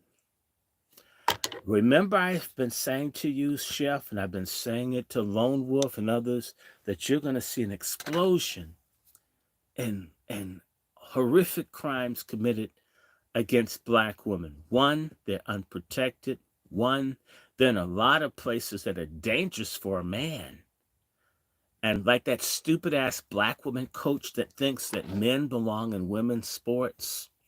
I really wish she was a boxing coach and believe men belong in women's boxing so she could spar with the dude and him knock her head off. I mean, it's going to take that. But black women, this culture that you folks are into, where you're spoiled by the black American culture, where you get to basically do anything. You can have kids by 10, 12 different people. You can lie to it. And there's a white system that backs you. Try that with a Nigerian. Try it with an Arab. Try it with the Latino. Try it. And people will. There's a black woman somewhere where she's disappeared in Clayton County, Georgia. I suspect she's the type that messes with Latinos, and now they can't find her. I'm not saying it's a Latino, but I think it could be. And you're saying all these people, women disappearing. I've been saying they lit close to 10 million men in this country. They're going to want to screw someone. Trust me. If you've ever had a penis, ladies, no one likes having to have the thing rock hard all the time. It really is annoying. It's a drag. And at some point, if you've been hard time too many in a day or a week, you're going to want to boink someone. Whether you can speak the same language, whether you can afford it, whether you know where it is, you don't want a plastic one. You want a real flesh and blood person. In fact, almost all these people coming into the country come from places where they have sex with people as young as 9, 10 years old. And it's gonna be a real trip. I don't want it happen. I care. I don't like. I hate what I see coming. But I'm saying to the women, I'm protected. They're out of order. This all the men are locked up or removed. I mean, they can't come around because you mad at them. Blah. And you got all these people everywhere. They're putting them on police forces, letting them vote and so forth. And you're going to see a lot of strange things occur, horrific things. I'm hoping that the loss of life isn't so great that some of us can come together and figure out how we can work together and move forward. I'm not suggesting that anybody hate anybody else. I am suggesting that people respect and figure out how we can cooperate together. And just maybe people that are decent and legitimate just might find a way to cooperate. If not, and I have to say, oh, his holy name, Kevin Samuels, has shown us the way that if it can't be found here, serenity and family can be found. It's a visa or a passport away. And we will outsource those relationship jobs where they can find a more disciplined relationship labor force. It's really a choice. You know, if labor costs go too high, the businesses go someplace else. Let me stop for a second now. Bring it on, Chef. What are you thinking, sir? Talk for a sec. Well, I want to check in with the brothers real quick, but before we do that, sir, if you're not looking at the screen, we have the Honorable Oh, yes. Kevin Samuels, and Glory. I will say I have to conclude in 6 minutes, but we definitely got to give him a moment of silence, sir. It is necessary. Oh, yes. He's a great helm. What a mighty guide we follow. What a mighty guide we follow. He's a great man. A great man. He even went out mounted on somebody. You know, high ho silver. Okay.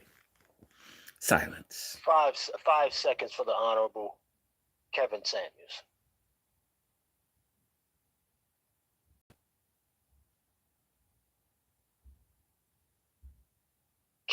Kevin.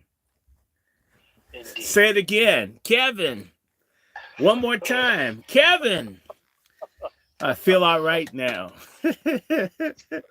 So really quickly here, I want to first salute, before we get into this last portion, because it is necessary that we shine a light on this this quote unquote victim. Well, this killer that they let loose. Mm-hmm. Right? And because they sanctify women that kill children. It's called health care. Right. Killing children is health care. And frankly, the black population isn't reproducing because we have such a high rate of abortion and baby killing and family. We're not going to make it another 30 years, 20 years the way we're going. Something has to give. And again, my comment, if you can't meet a person in this culture that's willing to have form a family with you, you have our permission to travel abroad. In fact, Chef C, we need to let people know that we're going to start having patriarch summits to organize and work with people. If you're not a patriarch, if you'd like to be one, to reinforce still, strengthening still, to encourage patriarchy. We're going to bring it back. And at the same point, we're going to support. Hey, Brother Short, real quickly, something is wrong with your mic, sir. No, I'm not doing anything. I'm doing the same thing. Yeah, it's been going in and out, and as soon as you got ready to talk, it's really low. Let me see if we can adjust. I don't know. Give me a mic check, Brother Short. Give me a mic check. Mic check. Hello, hello, hello. No. What the fuck? Let me leave. I'll come right back. Yes, sir.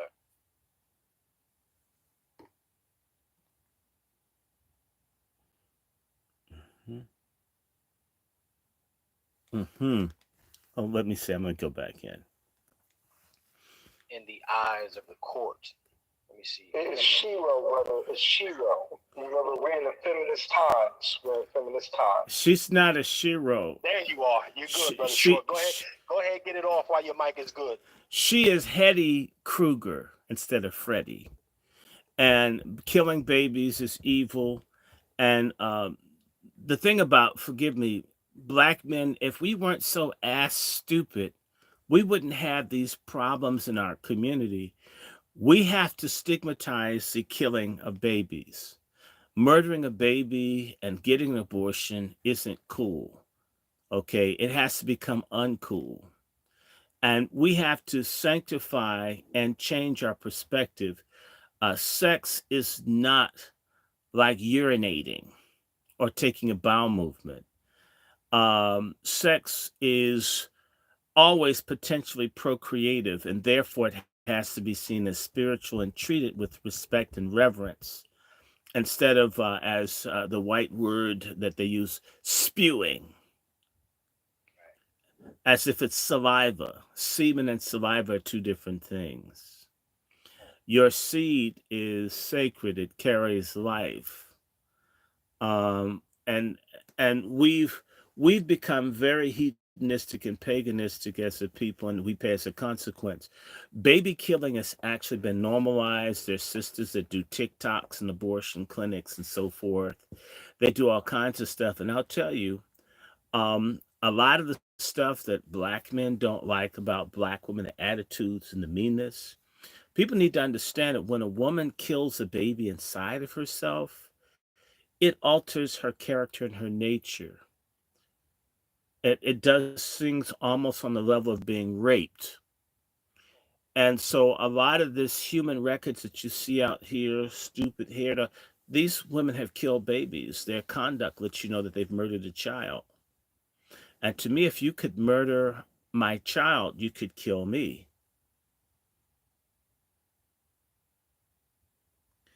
If you would murder a child, you kill a child inside of you, could kill someone outside. If that does, I mean, if it's inconsequential to you who lives or dies, you're a psychopath. You're a narcissist. You're a dangerous person. You're someone I wouldn't trust with my back turned.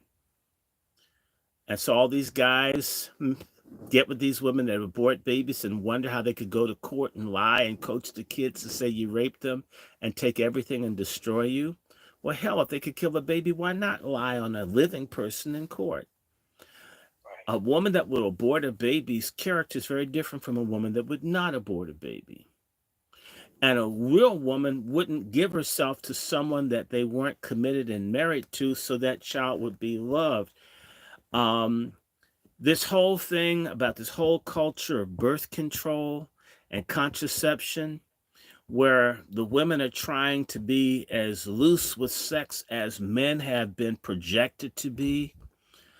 In fact, a lot of these days, women have body counts, greater than the great World War II battlefields of Russia. I mean, they've got body counts like Gaza. They're outdoing the men. That has to change. And again, There has to become a godly, holy concept of sex.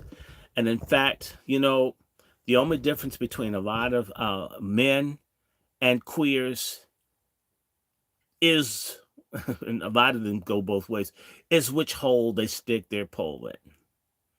Because there's nothing holy or sacred that they do. They don't really like the woman or care about her. They don't want her. They don't want to be a dad. They don't want to be a husband. A woman doesn't want to be a wife, doesn't want to be a mother. So in reality, people are just, they're having weird, strange, Luciferian sex magic liaisons. And alongside all of that is a lot of suicide, killing, rape, STDs, confusion. And it just keeps multiplying. And at some point, I want to just say to you something that I need to put out there. There are a lot of people who are thinking that all this cheap sex that they can get from the people south of the border haven't understood that things like typhoid and tuberculosis are very common diseases south of the border. And there are going to be a lot of people with tuberculosis that's incurable. You're going to see a lot of people dying because they're just whores, male whores, or I don't know, what do you call a male whore? A Moor? No. Well, sometimes. All of this whoring is ultimately sterilizing people. There's so many women with pelvic inflammatory disease. In fact, they can't have children. We have a high rate of sterility, Black women. A lot of that fertility is because you had your tubes scraped all up like Benihana was up in there. You've been with all these different people, all those bacteria. That stuff is evil. That's why there's so many women that can't have children. No one talks about this. There are a lot of men who are sterile and dying from heart attacks, eating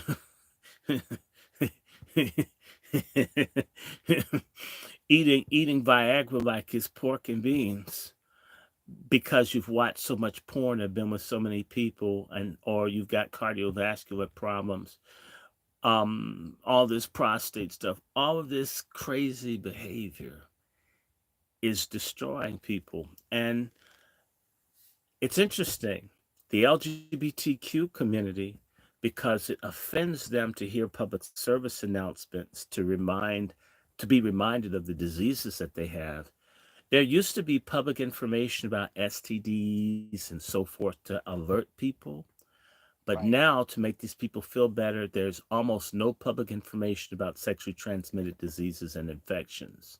So it's every year for like the last 10, 12, 15 years, the rate of STDs goes higher, higher, and higher. And so, and I've heard of and I've noticed a lot of people from other countries, there isn't a stigma to have an STD. I was talking to a friend who knew of people from West Africa who were screwing women that they knew had STDs, and they didn't care. They continued, it was pussy. And I've met people who are that reckless that they don't really care. It's the same way a lot of these hip hop people have HPV and chlamydia, and they've got herpes, and this is known. And it's interesting. It used to be something, and the words of a friend of my father who is gay, he said having STDs was proof of their virility. That's how hot I am. Proof of that is that I've got diseases. Proof that I'm getting some. And that's how a lot of people look at it. And many states have decriminalized spreading STDs, like California and Missouri, which means someone can deliberately give you AIDS and it's not a crime. And so if that's what people want, screw who you want, do what you want, give God the finger. But one day you're going to have lead in your dick in a limp way, or you're going to have more silt in your fallopian tubes in the Nile River. And a lot of folks aren't going to be able to have children.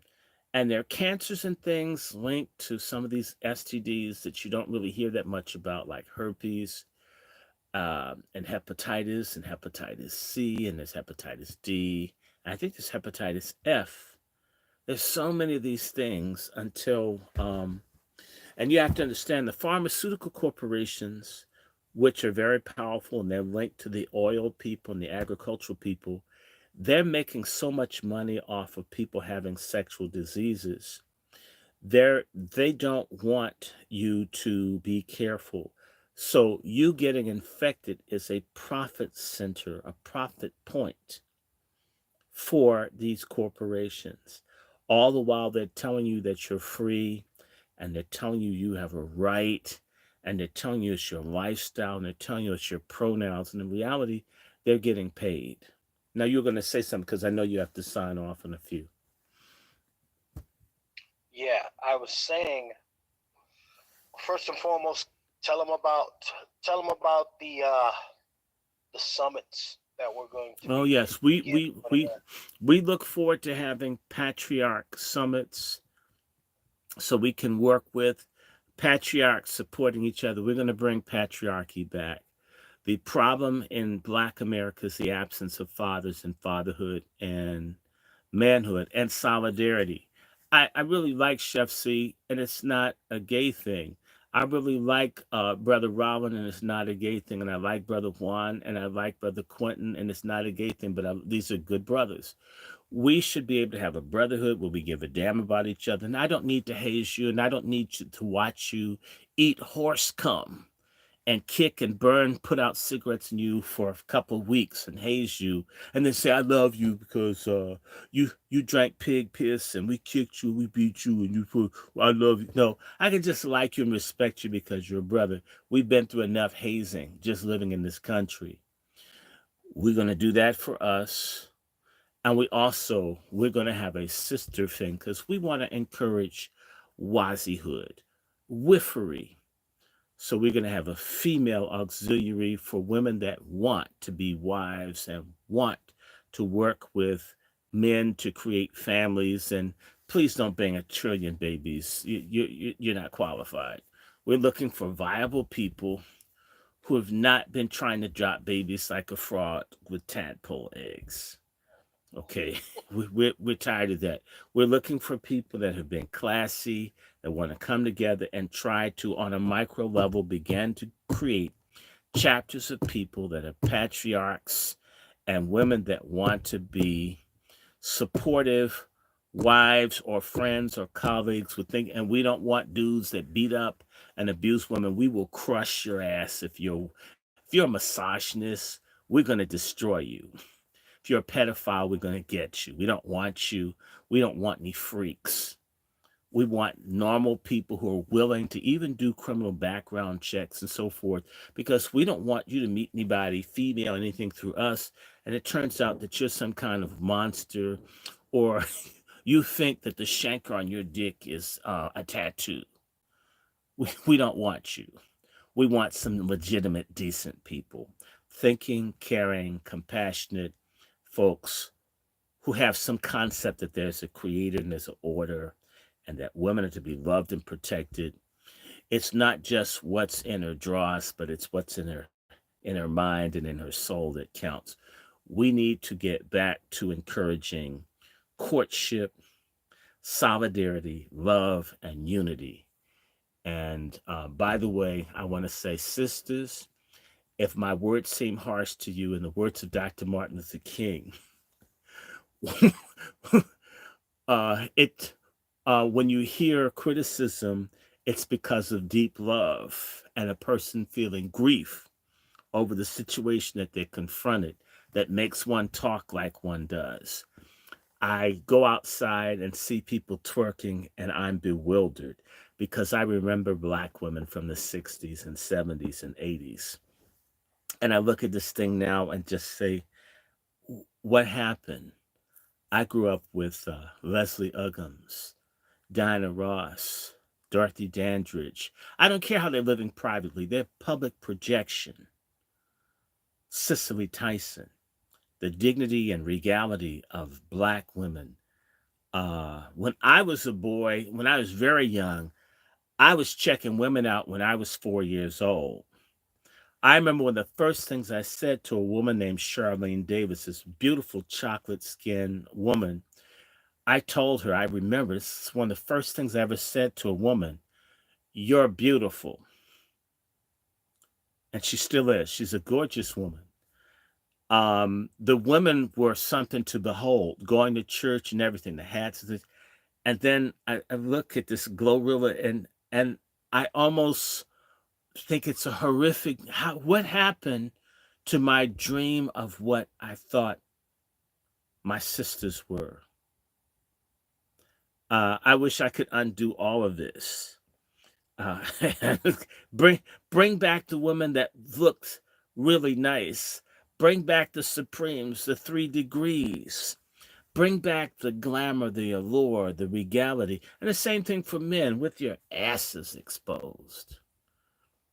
Uh, I, all of this, we knew James Cleveland was gay, but at least he wasn't licking on the microphone when he was singing. We've got to the point where it's a race to the bottom. Projecting the worst inside of ourselves is acceptable. That's not keeping it real. That's keeping it hellish. So we are going to have patriarchal summits. We want to have one, a small one in DC. I want Chef to meet someone, and we're going to begin to have these things. And I believe not only will we do this around manhood, if you have a business or an organization, to find ways to do for one another what men in other communities do. You can say what you want. These illegals have been here just a matter of weeks, and they've created international criminal networks all over the world. You mean we can't set up distribution and do business and commerce? And don't blame white people. Damn you, don't you blame white people. It's on us. Okay, stop blaming white people for everything. Black men, either we're going to do something for ourselves or we need to shut the hell up.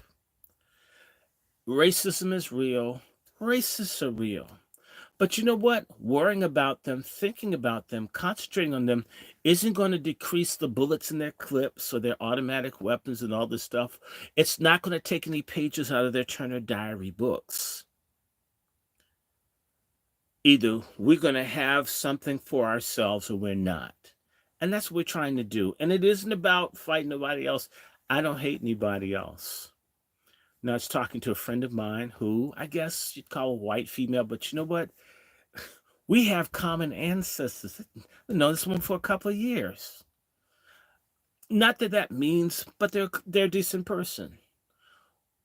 We can work with anyone that wants to work with us, but we definitely need to learn how to work amongst the willing few of us that want to. And it's about family, commerce, dignity, solidarity. We have to do that. We have to find ways to do that. And that's what we want to do. So, Chef, let me just say to people, if you like this video, share it, like it. Like it, share it. If you want to, and I haven't done this in a while, so, oh my God, I missed the donations. But that, as much as I like them, I haven't done this in a long time. I haven't, like a week. I'm going to try to get back to that. There's a lot going on. But I want to thank all of you for supporting Pat Talk and Chef C. I believe that now weather's edging out. We're going to probably get together, Brother Quentin and I. I'm going to see if I can get Brother Negro and do other things. And my health is doing better, I believe. So we thank you for your support. If you like this, you can always send a donation via Cash App to Dr. Randy Short. If you want to Zelle me or PayPal me, it's wrandyshort@gmail.com. We're going to also, around this Patriarch Summit thing, I think we're going to get some GoFundMe's up, Chef. I'm going to put one up and start looking at how we move this. And I believe we're going to have a group here in DC. And there are other things that can come from it. And so, by the way, again, I'm Dr. Randy Short at Cash App, DrRandyShort. My PayPal is DrRandyShort@gmail.com, as is my Zelle, DrRandyShort@gmail.com. This is the Angry Black Men's Book Club, and I want to let people know, yeah, now and then I use an expletive, but I believe in God. I'm going to continue for my fellowship. Yeah, we're Christian. I am, at least. My fellowship is called SALT. It's called Salvation. It means Salvation and Liberation Temple. And we're going to continue talking from a biblical standpoint about the Boule and Diddy as we continue. So we're probably going to drop that about 2:30. So because Sabbath, the real day that the Afro-Asiatic Hebrews recognized God, was on Sabbath, which is Saturday. Sunday is for the racist Romans who gave us white Jesus, although y'all respect white Jesus more than the black one that we have today. So I'm going to stop there. Chef, it's up to you. Well, listen, again, as he mentioned, we will begin to roll out the Patriarch Summit and some of our smaller Patriarch occasions. I want everybody to be aware that they're going to be between the tri-state area all the way out to D.C. We have a couple other places that we will be bringing on board. So definitely y'all be on the lookout for the information coming in the next 2 weeks. Let you know how you can get involved, how you can contribute, and where we're going to be holding these different events. And listen, ultimately, it is not just one of those situations where you're going to be gathering and a whole bunch of niggas be talking some shit. No. There's going to be value here. And we'll be Real talking tangible about health, business, family, whatever we can figure out to make certain that it's of value. I don't like to waste people's time. And again, if you're interested, my email is wrandyshort@gmail.com. We want to begin to get a list of people that support patriarchy. And patriarchy does not mean mistreating women. It means protecting, dignifying manhood, childhood, and womanhood. Men leading in strategic cooperative partnership with women and with the generations to come. Again, we abhor violence and abuse of women. I think rapists and men that abuse women should be hung. That's just my gut feeling. I hate it completely. At the same time, I think a woman that falsely accuses a man should be thrown in jail for at least 10 years. At least. I believe the laws need to be more fair for fathers.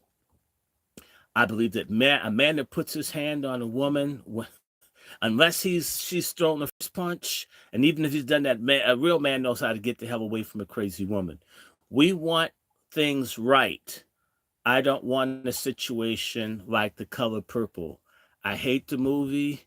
I have family like the characters in The Color Purple movie. I get the point, but all of us aren't like that. I hate abuse of women. I hate sex trafficking. I hate rape, exploitation, and pedophilia. We all want to shut that down. At the same point, we hate feminism. It's going to go in our lifetime. If you're down for a fight to destroy toxic pork chop feminism and this baby killing culture that they have, then you found the right people. We're down for a fight for the soul of our people. Any more, Chef? You know what? And I gotta say, this is a gentleman. You will have value. We are looking for the fathers, the sons, the uncles, and the nephews. And they can bring young people, but they have to have a legal guard and a chaperone. We hate pedophilia. We're gonna fight you predators. Predators. There'll be a day where folks who prey on children and all, if you do something, you'll run to the police station before we find you. A day will come when the pedophiles will be punished. The molestation, abuse, and this garbage that's out of control, we're going to smash it. Who's with me? Absolutely. And you know what? Before we even go a little bit further,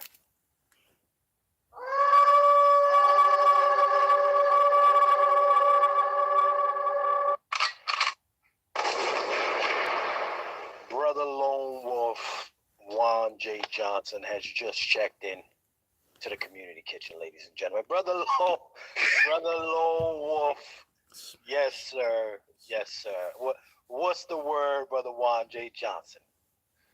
Greetings first to all the brothers, the panel, Chef, Dr. Short. Let's talk. Just all those are listening. It's good to be here, Chef. I finally had that. Finally got that root canal today. Oh, okay, understood. So that how is more like a instead of a. It was more like a. But I just wanted to come on board and just back up and support the brothers is what we're trying to do. And we're recruiting you. We're gonna have Pat Talk has our own munitions and weapons expert. Everybody that works with us is going to have access to someone to show them how to protect themselves and their family. A real patriarch loves so much he knows how to take someone threatening a family out of here. Yeah, I think, Dr. Short, that has been the missing ingredient for decades. We've been on a constant, consistent diet of domestication of black males, emasculation, castration, and I can put it all at the feet of the preachers.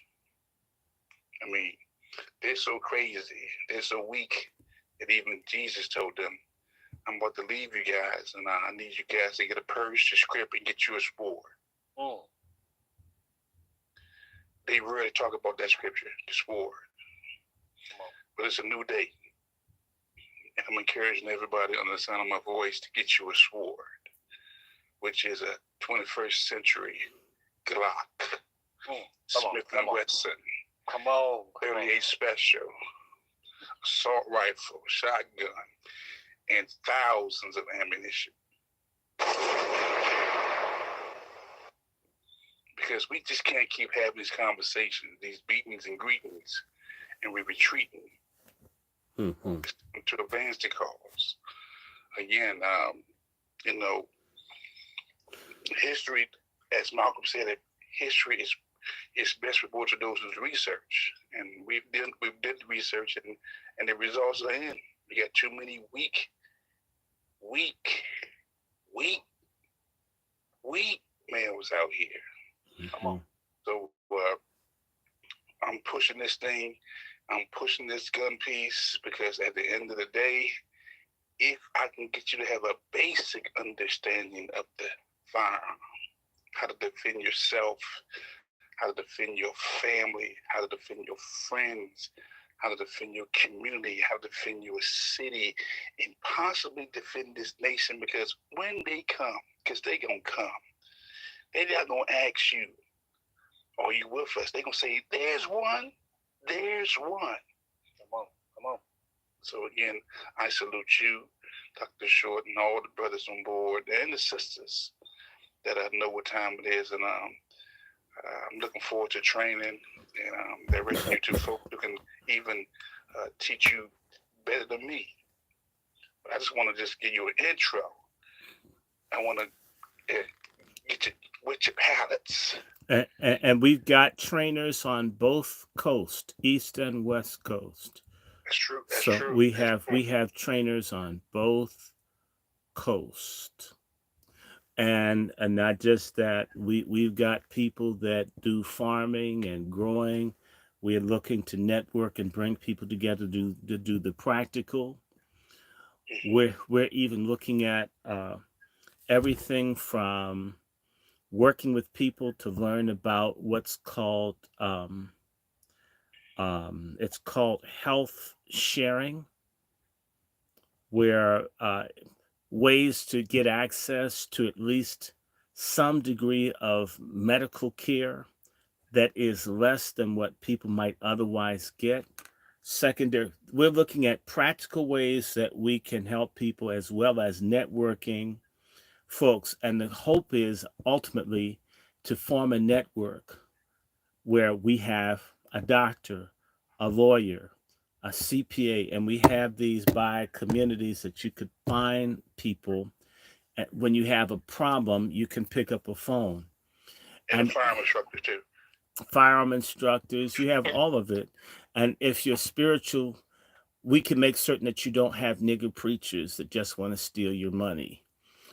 We're looking at creating collectives of people that can work together around practical solutions.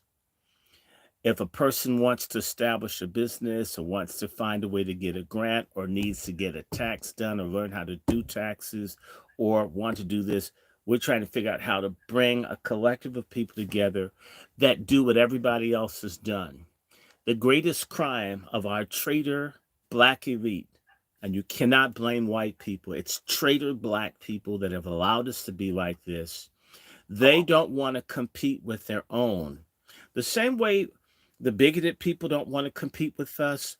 1 in 6 blacks is doing very well in this country. They're hoarding all the wealth that the government gives to them. They demand in the name of all of us, and they only share with themselves. They have deliberately done everything they could to make the rest of us poor. So they collude with the supremacists. The biggest problem isn't the supremacists. The biggest problem is the traitors within our ranks. Some traitors are male, some are female, some are old, some are young, many are boomers. Our criminals are subversive traitors. We have to create a culture of self-protection, self-respect, and self-preservation, and we deal with subversives, whether they're white collar or no collar. It must happen. That's a fact, Brother Short. And I'm going to tell you something. Ladies and gentlemen, just be on the lookout for that. We have one tentative. We were hoping to shoot for July, but this one is going to probably be moved to August. But there's going to be one that's on a smaller scale prior to that. So be on the lookout. Me and Brother Dr. Short. We're going to try to do it in June. Hopefully, we'll let you guys know. We want to do it we're going to make Juneteenth. We're gonna do something with it. Let me let you guys go. I know you gotta go, Chef. Indeed, but hold on, Brother Dr. Short. I need to touch on this piece real quick, and then we're gonna get out of here. This Indianapolis mom. I'm gonna read off of this real quickly here, especially now that we got the wolf in the building. This murderous meth head. Mm-hmm. The murderous meth head. I don't think there could be a better word for her. She looks like Dick Van Dyke trying to be a black woman. So check this out. This article is coming from Fox 11, ladies and gentlemen. Indianapolis woman was allowed to walk out of jail after admitting she was high on drugs when she smothered her baby to death. Dorcia Lacey was charged with neglect of a dependent resulting in the death of the 2-month-old daughter, Alona Lacey. Lacey was arrested months after her daughter died in August 2022. On Wednesday, a judge ruled, this past Wednesday, y'all, so a judge ruled the mother was not guilty of alleged crime. Local media reported on Judge Mark Stoner's explanation for the decision. Okay, Mark Stoner delivered a verdict about 3 p.m. in the bench trial of Dorcia Live. The mother is charged with causing the death of her 2-month-old daughter. The prosecution says she smothered her baby. The defense says this was a SUDI. Here we go with the bullshit. Okay, not guilty though. The judge verdict was not guilty of neglect of the dependent resulting in death for of the 2-month-old daughter. Judge says she had been guilty of involuntary manslaughter, but that is not what she was charged with. Okay. Let's go on down. Nothing, not everything that's a mistake or everything that is wrong is criminal. The judge says, according to WJ. Something has to be done with criminal intent, criminal responsibility, and that's what the defendant is charged with. When the state chooses to charge an individual, they must prove they did something with criminal intent. Poor parenting, by definition, is not criminal. Okay. That is treasonous. Well, is that a black male judge? It can't be, sir. I'm looking for the judge. I'm trying to bring his pick up, but that's Stoner. That's got to be a white guy. Okay, but what he's really saying is, sisters, kill those black bastards. Yeah, get them out of there. Get them out of there. You know, do the work that we got you out there. She's a freedom fighter killing black babies. Fucking crazy. But let's keep on going. During Lacey's trial. Hello? Yeah, brother Chef. Can I say something? You know what this case reminds me of? Remember Natasha Harlan, or whoever that white woman that killed her kids and got away? This seems like Lysandra's emphysema. Latasha Harlins was the person that was murdered. Are you talking about that white woman down in Texas named Yates that drowned her 5 kids? Yeah, Yates. Please get the names right. Yates. Get the names right. Okay. Yates. My sorry about. And they let her go. She killed 5 children. She acted like she was crazy and called one baby Jonah, and she was just drowning him. But you have to understand that women killing children is not a harshly punished crime. The image of a child killer is a man, but most of the people that kill children are women. People act like women can't kill. I have a pussy. I wouldn't hurt anybody. Bullshit. There are a lot of people with pussies that hurt people. Just because pussy feels good doesn't mean that the person with the pussy is good. Come on. Well, let's keep on going here, brother. During Lacey's bench trial, a child abuse detective with the Indianapolis police detective testified that Lacey admitted to smothering her baby. Mm-hmm. Admitted to it. Damn right I killed that bastard. Right. Come on. You know why? You know what? Just, bitch, I'm not buying you no infant formula. I need another rock. And the baby said, and she choked that baby out. Shit, I'm gonna get a rock.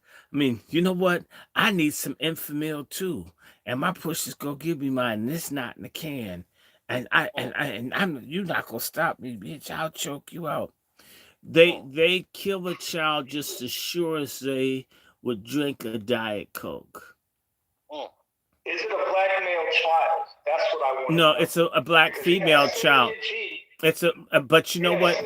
But if she hated the father, it doesn't matter the sex. Although they'll kill boys more than girls, they'll kill the girl if the father liked her.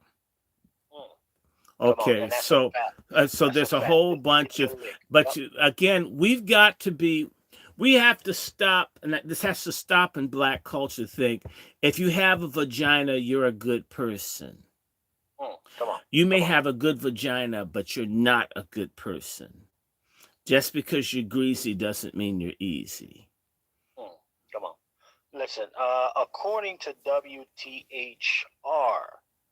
the lead detective on the case said she was actually sitting in my lap crying on my shoulder and had said that she did her baby wrong and said that she had smothered her baby.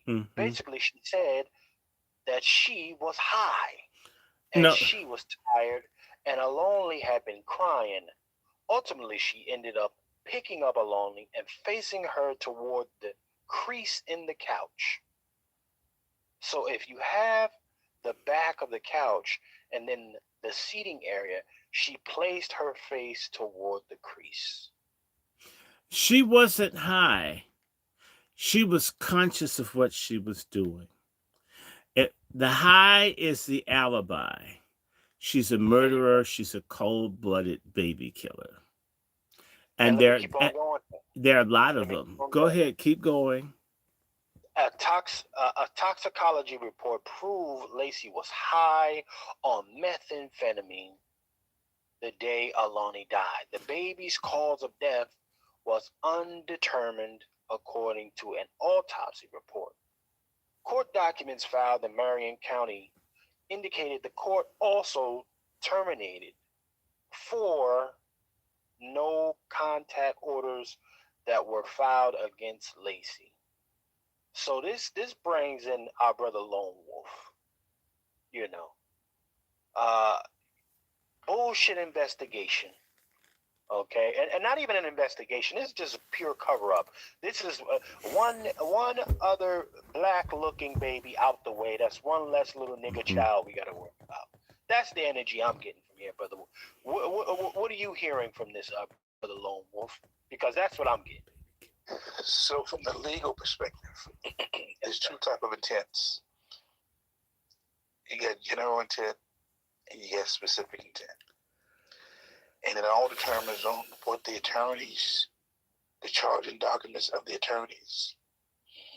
I need to see the charging documents. What are they charged with? Because, again, from how you described it, what you read, it's coming on like a manslaughter, meaning somebody who wasn't in their right state of mind because they're under some type of influence, whether it's drugs, alcohol, and the crime was committed. Because even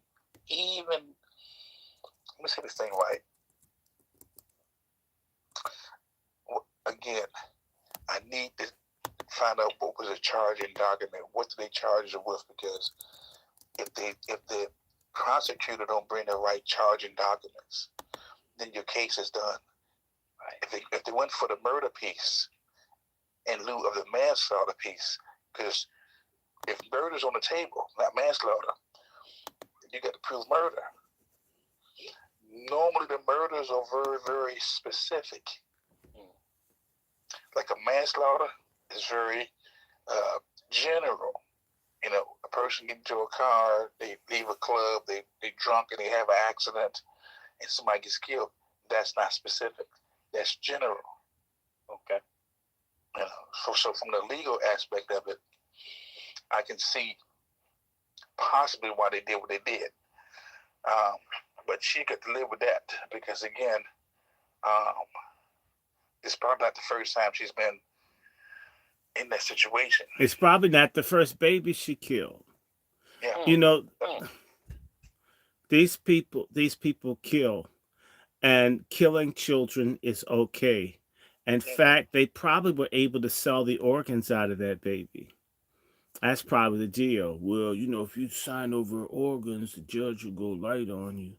Yes, they do stuff like that. Oh, yeah, they do. Hey, brother Lone Wolf. Yes, sir.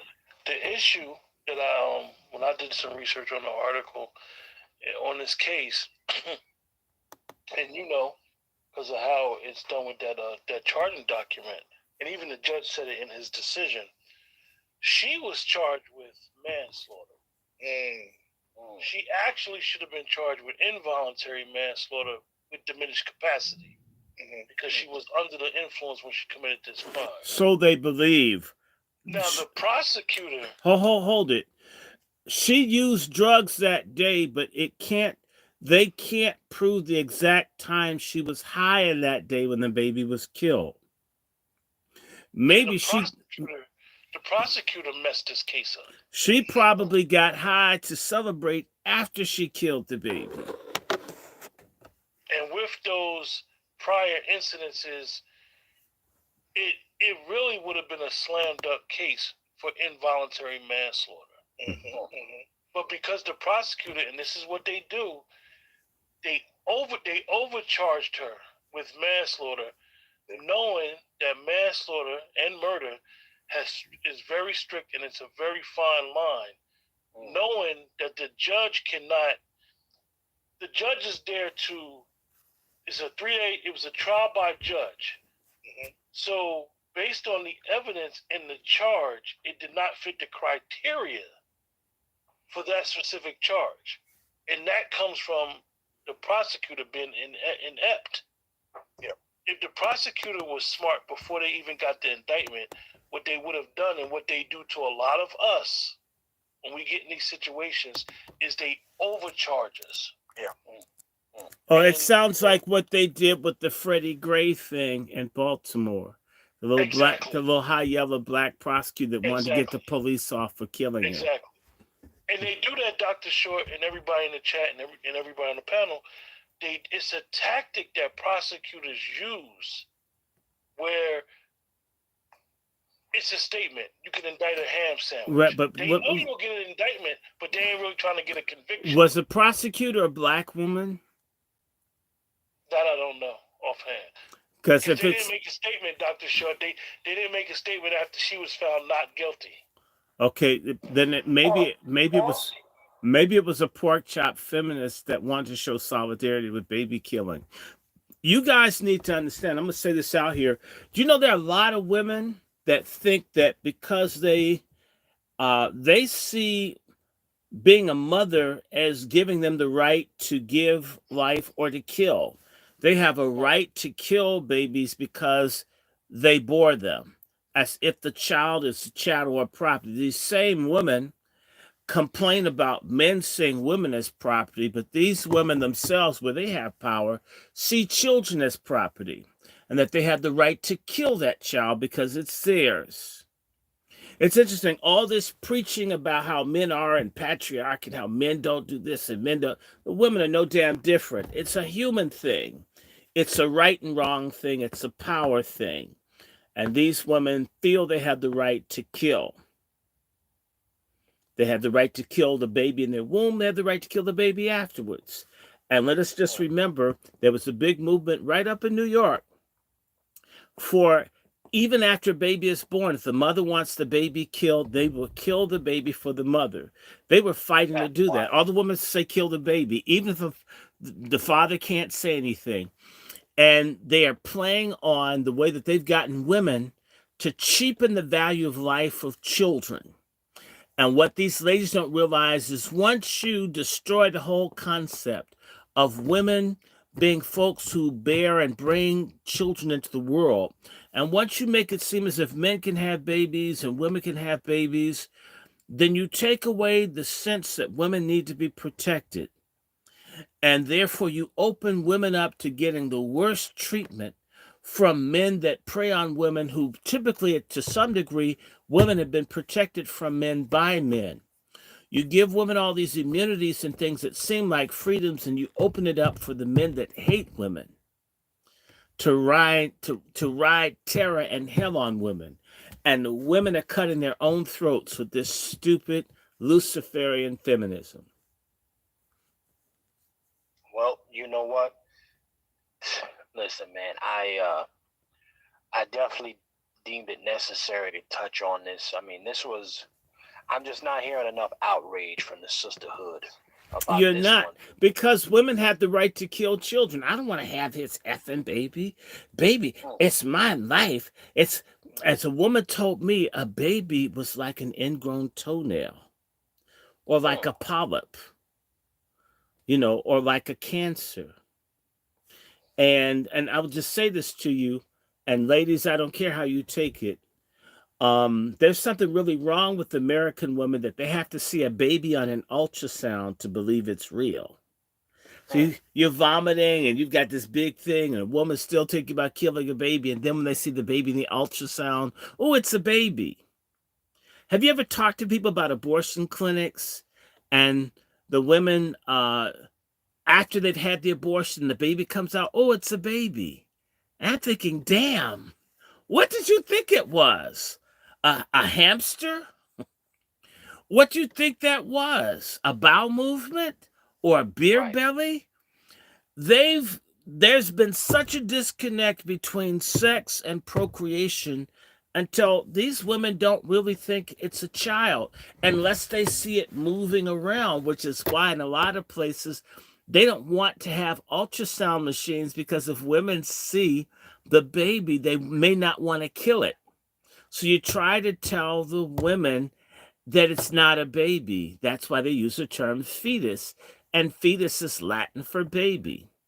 And abort means to kill. Abort a fetus means kill a baby. But it's abortion doesn't mean killing. And a fetus isn't a baby. And all of a sudden, why don't you respect women? And they start making the thing about women and respect and the life of the mother. When Black women die in childbirth disproportionately all over the country, no one gives a damn. They kill Black women trying to have babies, but when it comes to, oh, we want to save the life of the mother, in reality, they want to kill the child.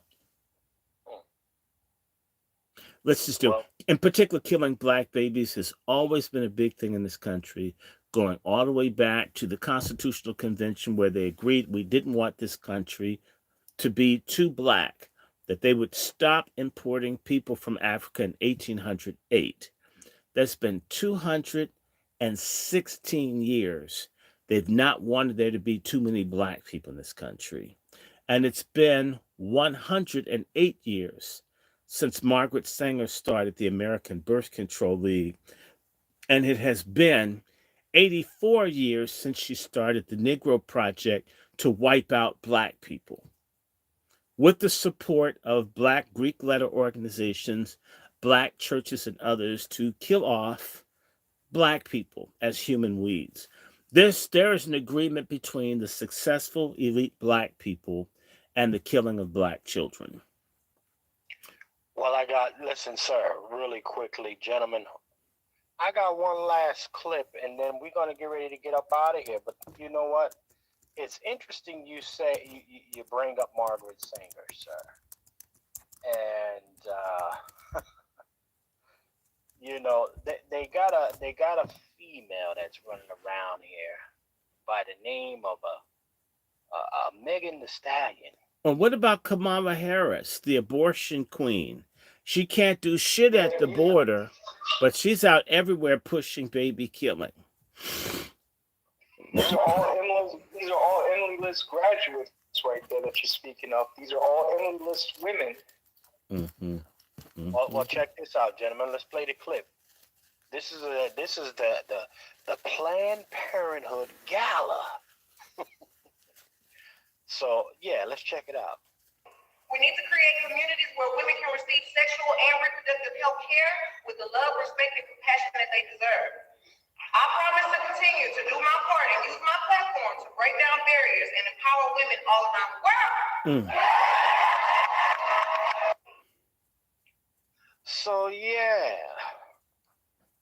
this is her receiving an award. They always give deviant Black women awards. It's funny, Black women must think that they're the ugliest creatures ever invented, that they have to constantly do debased and debauched, stupid things to get attention. That's a sad-ass place to be.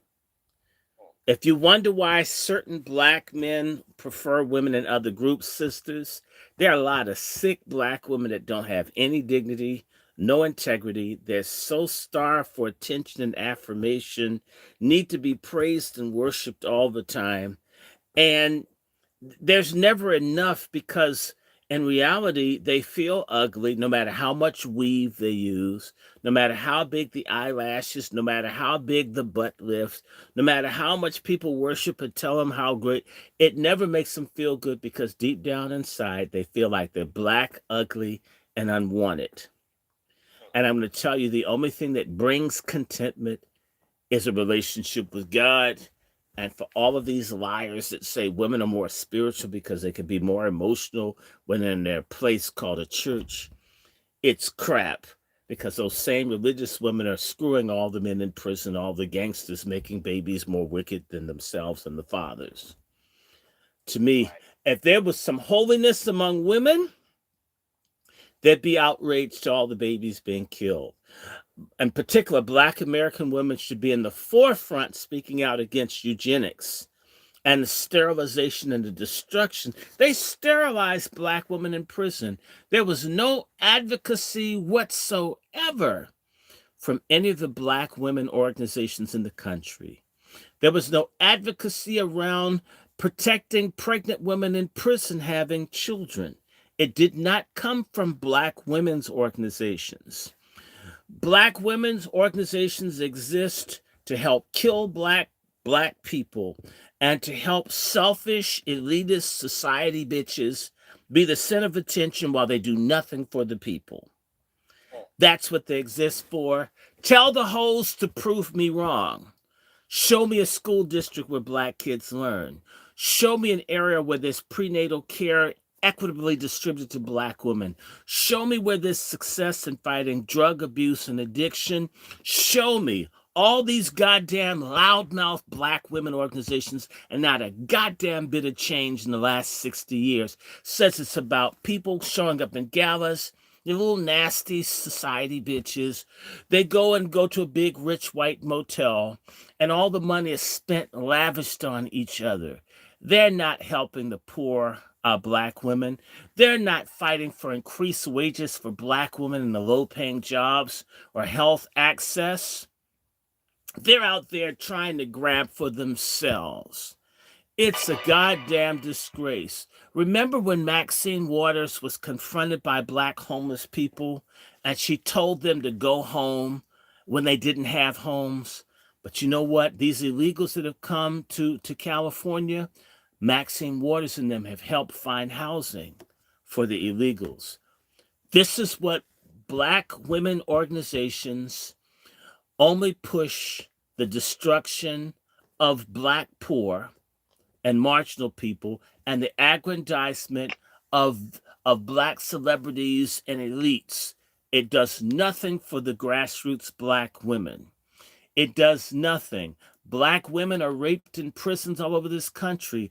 Black women are disproportionately raped in the armed services. Have you seen one of those bitches in the Congressional Black Caucus do something about it? No, they're not going to. Because I'll tell you something. Women are never the leaders of a people. Men are. Black women imagine themselves to have dicks and to be leaders. It's delusional. It's the psychopathy of black feminism, and it's killing us. Facts. Gentlemen, on that note, we're going to be closing it down. Yeah, close it down, brother. I'm tired. I need to sleep. Negro Night, you got the floor, brother. Let them know about your platform, some of the initiatives you got going. You got the floor, brother Negro, if you're there. Yes, sir. Yes, sir. I want to say thank you, Dr. DrRandyShort. Thank you, Brother Chef, as always, and the other brothers here. The Negro Black Knights Heritage Club, we're working on several different projects. One of them is that degenerate show, Bad Times. We're definitely going to go forward and put a lawsuit against them. It should be called Fag Times. Yes, that treacherous, treasonous show. Built by tethers. You guys are going to be called out, man. Like, you guys cannot be tainting the image of our people and our legacy and not be unmatched or unchallenged, you know? It's just the reality of these creations that people create to make a mockery of our people. So that's one of the projects that I'm working on. School-wise, honor society, and investigation. So like, definitely, I would love to compare notes. And one of the things that, when you brought up that thing, I looked at it from a fraud perspective. This is what I mean by from the judge perspective, how he was operating in a fraudulent manner. And what I mean is that when you look at the fraud triangle, there is three aspects that you can look at. One is called the opportunity, motive, and the rationale. What was the rationale of letting that woman go? What was his motive? And what was the opportunity? Those are the things that we need to be looking at, some of these criminals that are perpetuating genocide on our people and have the Huron Bar trials with the Negro editions. I definitely want to put them on the stick because they definitely are needed for perpetuating genocide against our people. Hey, Chef, for bringing it to our attention. Salute as always. Chef, I want to mention one thing. I've been invited to be a speaker for the Reparations Rally 2 at Juneteenth. Brother Chef, his mic went out. Dr. Short, your mic went out because it went low. Just heads up. Yeah, my mic went off. Can y'all hear me? They're playing with your mic, big brother. Okay, hold on 1 second. Okay, guys, this is craziness. They messed with our mic. Let me go back in and try this again. Let's try it again. Hello, can you hear me? Hello, hello, hello. We can hear you, Dr. Short. Okay, let me just say this because the question was asked by Stanley Harris. I've been asked if I am going to be at the June 15th rally for reparations being thrown by Brother Tariq Nasheed. I've been invited to speak. I anticipate being there. I hope I get to talk longer than I did last time. I didn't get to say as much. So I hope this time I get to be unfiltered and say what needs to be said.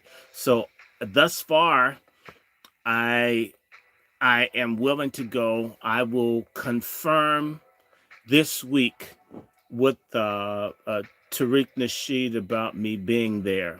I am on the flyer. He talked to me. I said I was open. I will officially confirm, and I'm going to have a GoFundMe because I want to have a Pat Talk event on the 15th of June. We want to make certain that alongside reparations is the repair of the Black family, Black manhood, Black womanhood, Black familyhood. So I will be there. Please support. Look forward to seeing me promote my GoFundMe, which will be used in part for me to one, push all the activities. So thank you. That's it, Chef. I know we've got to go.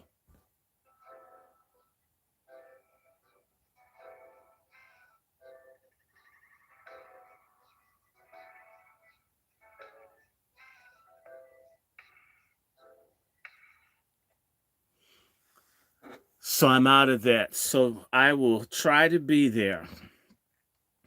So that's right. June 15th, there will be a rally for reparations. I anticipate being there. It's here in Washington. And we may even do other activities. Look at what we can do. So I hope that people can come. I hope that we network and do what we need to do. There's a lot to be done. So let me stop here. I don't know, sleepy. It's been cold here. It was hot. Now it's cold. Now I'm sleepy. And again, please support this channel. I will be back in and putting all the stuff that I need to do as well. I'm going to be putting out information because I am promoting, like through a business I'm doing from home, selling services because we got to be entrepreneurial. And I'm trying to make certain I have a home business so I can just stay at home and do a range of things to both bring a few bucks in, but as well as offer things that help people. So I'll be sending information out.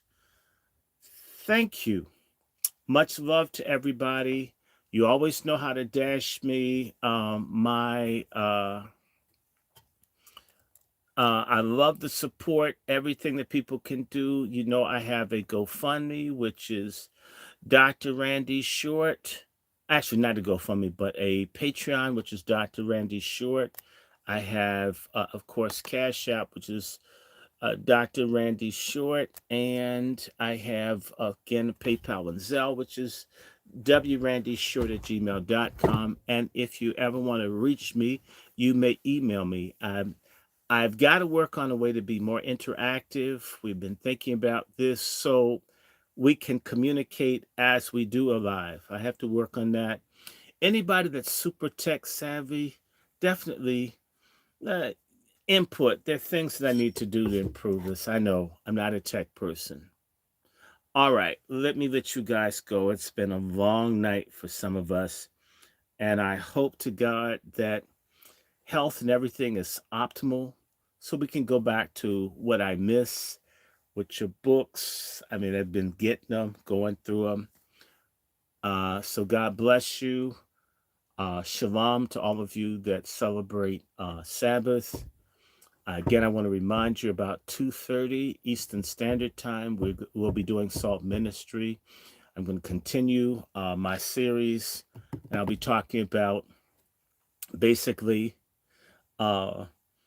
prodigality and the decline of Black people. And there's a song, if we ever needed the Lord before, we sure do need him now. We need God. The dollar's dying. We're looking at a potential world war.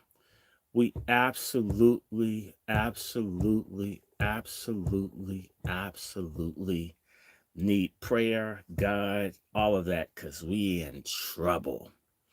Angry Black Man, you can email me again, DrRandyShort@gmail.com. I do respond to people. I do not want to be famous. I want to be effective. In particular, I'm looking for people in the DC, Baltimore area to network with as we're trying to put together some things. Some stuff I'm going to tell folks offline that I can't say, but I look forward to that. So, Angry Black Man, call me, email me, something. Again, I'm Dr. Randy Short, Dr. Randy Short. There's a Cash App, WRandyShort@gmail.com. It's a PayPal and the Zelle. WRandyShort@gmail.com is also my personal email, and I respond to people. I don't blow people off. I do not wish to be famous. I want to be influential and effective.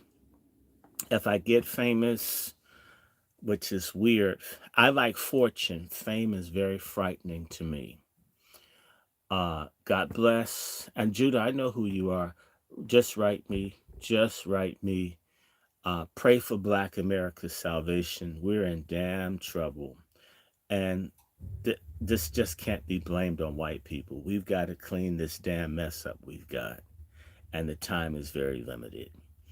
I'll see you if you want to join me at SALT. I'll be on all the different channels, Angry Black Men's Book Club, Dr. Randy Short, and SALT. We'll be blasting this out. I'll send out a card. This last transmission here, I was just tired.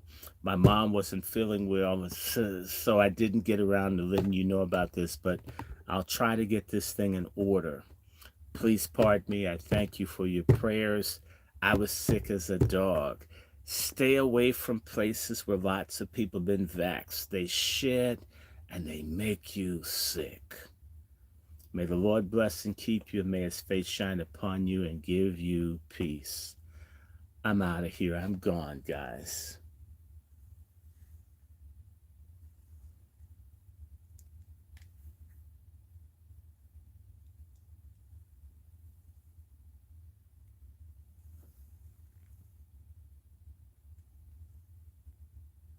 I'm logging off on these different channels.